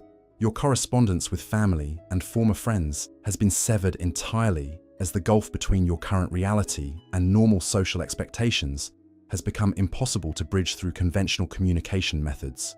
Energy required for maintaining connections with people from your previous life has been consumed by immediate survival needs that leave no resources for activities not directly related to securing chemical supplies or generating minimal income through whatever means remain available. The seasonal rhythms that once provided natural structure for creative work have been replaced by artificial cycles determined by supply chains and withdrawal patterns rather than inspiration or artistic vision. Productive periods correspond to times when substances are readily available and relatively pure, while creative paralysis coincides with shortages that leave you too physically compromised to work, regardless of motivation or artistic ambition that might otherwise drive creative expression during challenging circumstances. Your artistic vision has become simultaneously more intense and less reliable as chemical modifications to consciousness have progressed beyond the point where enhancement can be distinguished from impairment of normal cognitive function. Insights achieved during periods of deep intoxication seem profound and revolutionary to altered perception, but prove impossible to translate into finished works that communicate effectively to audiences not sharing chemically modified perspectives on reality and creative expression that define your current existence. The financial resources that once provided modest security have been converted systematically into chemical supplies that produce diminishing returns while requiring ever-increasing investments to achieve effects once easily accessible through smaller quantities of higher quality substances. Your economic situation has reached mathematical impossibility where continued participation requires resources you no longer possess, while abandoning this lifestyle would eliminate your only remaining source of identity and social connection. The mirror behind the bar reflects someone who has learned to perform her own destruction with theatrical sophistication that transforms personal tragedy into commercial entertainment for audiences seeking vicarious experiences of artistic rebellion without accepting actual risks associated with genuine creative exploration. The woman staring back embodies contradictions that would have seemed impossible to your former self, representing everything you hope to become and everything you've actually achieved through systematic betrayal of original artistic ambitions. Your evening activities stretch ahead, offering nothing resembling genuine artistic opportunity or creative fulfillment, only another series of transactions designed to maintain minimal functionality within systems that profit from human suffering while disguising exploitation as cultural advancement. The romantic idealism that brought you to Paris has been converted into fuel for enterprises that benefit everyone except the artists whose lives provide raw material for commercial ventures disguised as bohemian communities dedicated to authentic creative exploration. The night continues its descent around you with mechanical inevitability, and you prepare once again to participate in rituals of beautiful self-annihilation that masquerade as artistic authenticity while serving primarily to generate profits for sophisticated operations that have learned to weaponize human creativity and transform individual tragedy into marketable commodities consumed by audiences seeking entertainment that allows them to experience romantic notions about artistic suffering without confronting brutal realities or accepting responsibility for systems that create such elaborate machinery of destruction. The woman you've become stares back from every reflective surface with eyes that have witnessed the complete inversion of everything she once believed about art, community, and authentic creative expression.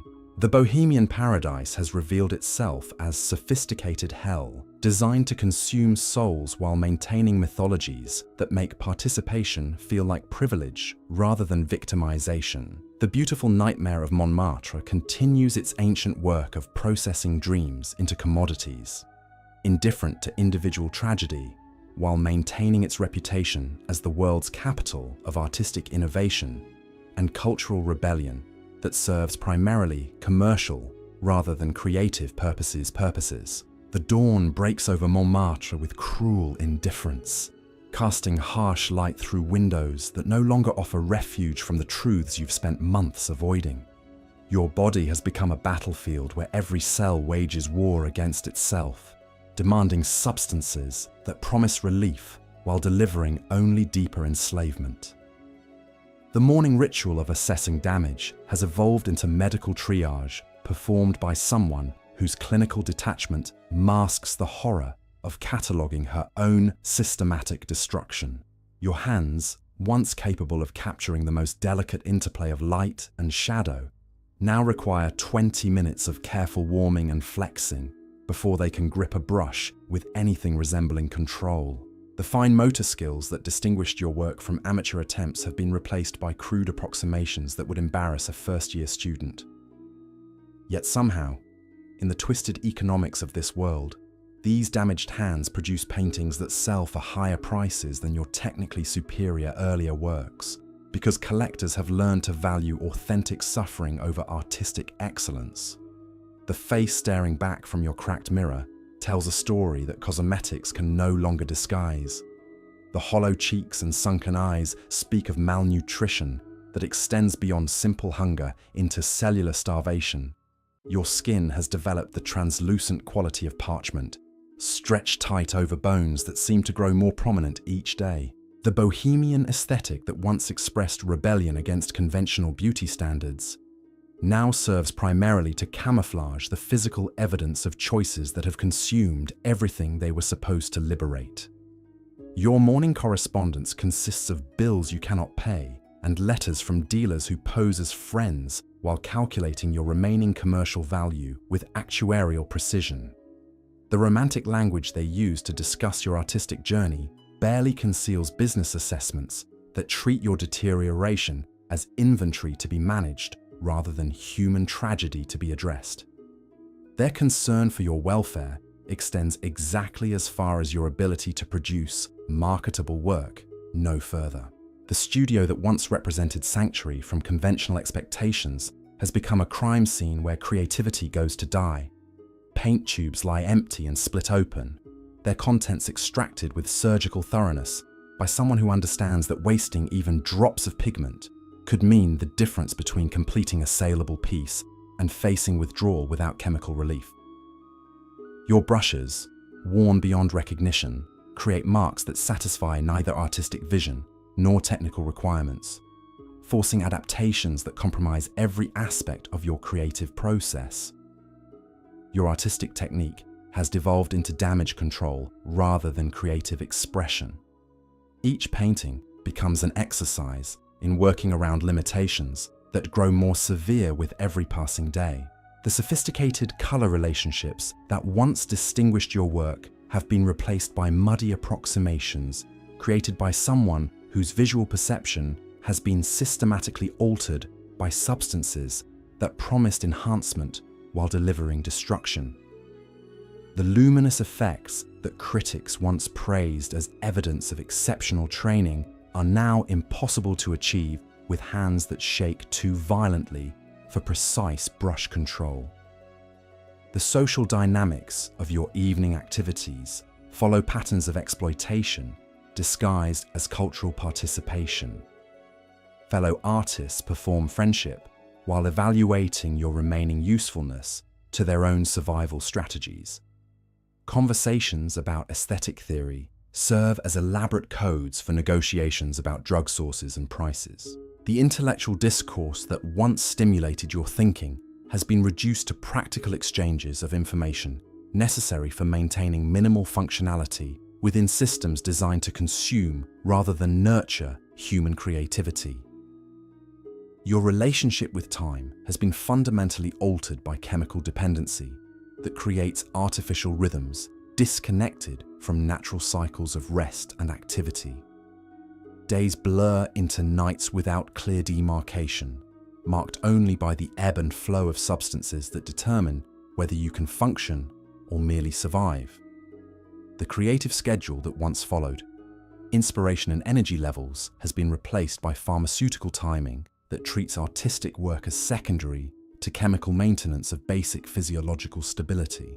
The financial mathematics of your existence have achieved impossible complexity, where every decision must account for the cost of substances required to maintain functionality while generating income through increasingly compromised artistic production. You've become trapped in economic equations that grow more unsolvable with each transaction, operating at losses that compound daily, while alternative sources of support disappear through alienation of family and former friends whose concern you can no longer afford to acknowledge. Your living arrangements reflect descent through increasingly desperate accommodations that lack the basic amenities serious artistic work requires. The proper lighting necessary for accurate color assessment has been sacrificed to cheaper rent. Ventilation, adequate for safe use of art materials, has been abandoned in favor of spaces where chemical activities can be conducted without detection. Security for completed works has become impossible, as frequent relocations necessitated by unpaid rent. Expose your paintings to damage and theft that can eliminate weeks of effort in moments. The storage and preservation of artistic output has become exercise in damage limitation rather than professional archival practice. Paintings created during brief periods of relative stability are vulnerable to destruction through improper handling, inadequate protection, and chaotic living conditions that treat completed works as disposable commodities rather than permanent expressions of creative vision. Your artistic legacy is being erased almost as quickly as it can be created, ensuring that even breakthrough achievements might not survive to establish lasting reputation. Your correspondence with the outside world has ceased entirely as the gulf between your current reality and normal social expectations has become unbridgeable through conventional communication. Letters from family remain unopened, not from indifference, but from inability to process emotional content that requires stability you no longer possess. The energy necessary for maintaining relationships with people from your previous life has been consumed by immediate survival needs that leave no resources for activities not directly related to securing chemical supplies. The artistic community that once seemed to offer mutual support and creative collaboration has revealed itself as a collection of desperate individuals competing for scarce resources while maintaining elaborate pretenses about solidarity and shared purpose. The same people who celebrate your dedication to authentic artistic exploration simultaneously calculate how your deteriorating condition might be exploited for their own commercial advantage. Your suffering has become entertainment that generates profits for everyone except the person actually experiencing the destruction. Your artistic vision has become hostage to chemical availability and timing, rather than inspiration or creative development. The insights achieved during periods of pharmaceutical enhancement seem profound while experienced, but prove impossible to translate into finished works that communicate effectively to audiences not sharing your altered perspective. The gap between chemically induced revelation and practical artistic execution has grown so wide that breakthrough moments of understanding cannot be captured in any permanent form. The technical aspects of whatever work you manage to produce have been compromised by neurological damage that makes precise tool control nearly impossible without chemical assistance that creates temporary stability at the cost of accelerated long-term deterioration. Your color mixing has become guesswork performed by someone whose visual perception has been systematically altered. Complex compositions requiring sustained attention span are now beyond your capabilities without pharmaceutical support that ultimately prevents the concentration necessary for meaningful creative achievement. The documentation of your artistic career has become non-existent as the Bohemian community lacks institutional structures for maintaining records that might preserve evidence of creative development. Your work disappears into underground markets where it cannot contribute to scholarly understanding of artistic movements or individual evolution. The potential contribution to art history is being systematically erased by the same lifestyle that was supposed to liberate creative potential from conventional constraints and academic limitations. Your daily routine has contracted to essential survival activities that leave no time or energy for the sustained effort artistic development requires. Hours once devoted to experimentation and practice have been consumed by complex logistics of maintaining chemical dependency while preserving enough functionality to generate minimal income through whatever means remain available. The creative exploration that brought you to Paris has been replaced by mechanical repetition of maintenance strategies that grow less effective with each repetition. The international implications of your participation in radical political discussions have begun to create additional layers of legal jeopardy that extend far beyond personal health risks associated with chemical dependency. Your involvement in anarchist gatherings, combined with access to information about wealthy patrons and foreign expatriates, has attracted surveillance from authorities monitoring connections between artistic communities and political subversion. The Bohemian lifestyle that seemed to offer unlimited freedom has revealed itself as a form of imprisonment that makes you vulnerable to prosecution for activities you barely remember participating in. The philosophical questions that once seemed so important about consciousness, creativity, and authentic existence have been reduced to immediate concerns about preventing withdrawal symptoms while maintaining minimal social functionality. The grand theories about artistic enhancement through chemical experimentation have been replaced by practical knowledge about managing addiction while preserving fragments of capability that remain accessible during narrow windows of pharmaceutical stability. Your artistic education provided no preparation for navigating the business aspects of surviving as a professional victim of your own choices. The Bohemian rejection of bourgeois values extends to rejection of practical skills that might enable sustainable creative careers. You've been encouraged to view commercial success with suspicion while simultaneously depending on sales for survival, creating impossible contradictions that make failure almost mathematically inevitable. The seasonal patterns that once provided natural rhythm for creative work have been disrupted by lifestyle that operates according to artificial schedules determined by supply chains rather than inspiration or energy levels. Your most productive creative periods now occur during narrow windows, when chemical enhancement provides temporary clarity without completely undermining manual dexterity or cognitive function necessary for basic artistic tasks. Your artistic influences have become limited to work produced within the Bohemian community, creating insular aesthetic that reflects shared chemical experiences rather than broader cultural engagement or technical development. Isolation from mainstream artistic education and exhibition opportunities means your work develops according to criteria that may have little relevance to lasting achievement or historical significance beyond its value as documentation of systematic self-destruction disguised as creative exploration. The morning light continues to strengthen, promising another day of impossible choices between continuing descent into systematic destruction and attempting escape from the only world that now provides identity and social connection. The woman reflected in cracked mirrors throughout your deteriorating living space embodies contradictions that would have seemed impossible to your former self, representing simultaneously everything you hope to achieve and everything you've actually accomplished through methodical betrayal of original artistic ambitions. The beautiful nightmare of Montmartre prepares for another day of consuming creative souls, while maintaining mythologies about artistic authenticity that serve primarily commercial rather than cultural purposes, processing human dreams into profitable commodities that benefit sophisticated enterprises disguised as bohemian communities dedicated to revolutionary creative expression and cultural rebellion against established social order and conventional artistic limitations.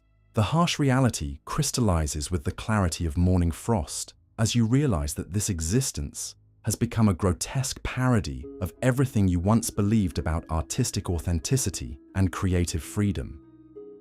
Your body has become a laboratory for experiments that no legitimate scientist would ever conduct, testing the limits of human endurance while disguising systematic destruction as cultural exploration. The tremor in your hands has progressed beyond mere inconvenience into categorical impediment that makes even basic sketching require multiple attempts to achieve recognizable forms. Your living space tells the story of someone who has systematically traded every comfort and necessity for access to substances that promise transcendence while delivering only deeper imprisonment. The walls bear stains that speak of activities you'd rather not remember, while the floor is littered with evidence of creative attempts abandoned when physical limitations overwhelmed artistic ambitions. Your easel holds canvases that document deterioration more accurately than any medical examination could reveal. The mirror reflects back someone who has learned to read her own decline with clinical precision, noting changes that mark progression through stages of destruction that follow patterns observed in countless predecessors who walked this path believing they were different, stronger, more talented than those who came before. The hollow expression staring back belongs to someone who has discovered that artistic genius provides no immunity against the mathematical certainties of chemical dependency. Your morning ritual involves calculations that would have horrified the ambitious young woman who first arrived in Paris with dreams of cultural revolution. Each day begins with assessment of what pharmaceutical assistance will be required to achieve basic functionality, followed by inventory of remaining resources and evaluation of which survival strategies might generate enough income to continue this elaborate form of suicide disguised as artistic exploration. The romantic idealism that brought you here has been converted into fuel for enterprises that profit from human destruction while maintaining mythologies about creative authenticity.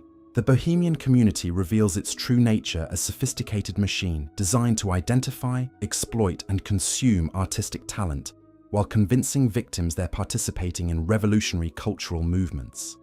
The dealers who pose as patrons understand exactly how to weaponize human creativity, transforming individual dreams into commercial opportunities that benefit everyone except the artists whose lives provide raw material for these elaborate business ventures disguised as authentic artistic communities. Your artistic vision has become prisoner of forces beyond your control, accessible only during narrow windows, when chemical enhancement provides temporary clarity without completely destroying the manual dexterity necessary for translating insights into finished works. The gap between chemically induced revelation and practical creative execution grows wider each day, ensuring that breakthrough moments of understanding remain forever beyond capture in any permanent artistic form. The woman staring back from cracked glass embodies the complete inversion of everything she once believed possible through dedication to authentic creative expression. the beautiful nightmare of Montmartre continues its ancient work of processing dreams into commodities, maintaining its reputation as the world's capital of artistic innovation, while systematically destroying the very creativity it claims to celebrate and nurture through revolutionary approaches to consciousness and cultural rebellion. And so, our journey through the smoke-filled nightmare of 1920s, Montmartre comes to its inevitable end, leaving us with questions that echo far beyond the cracked mirrors and chemical-stained canvases of Bohemian Paris.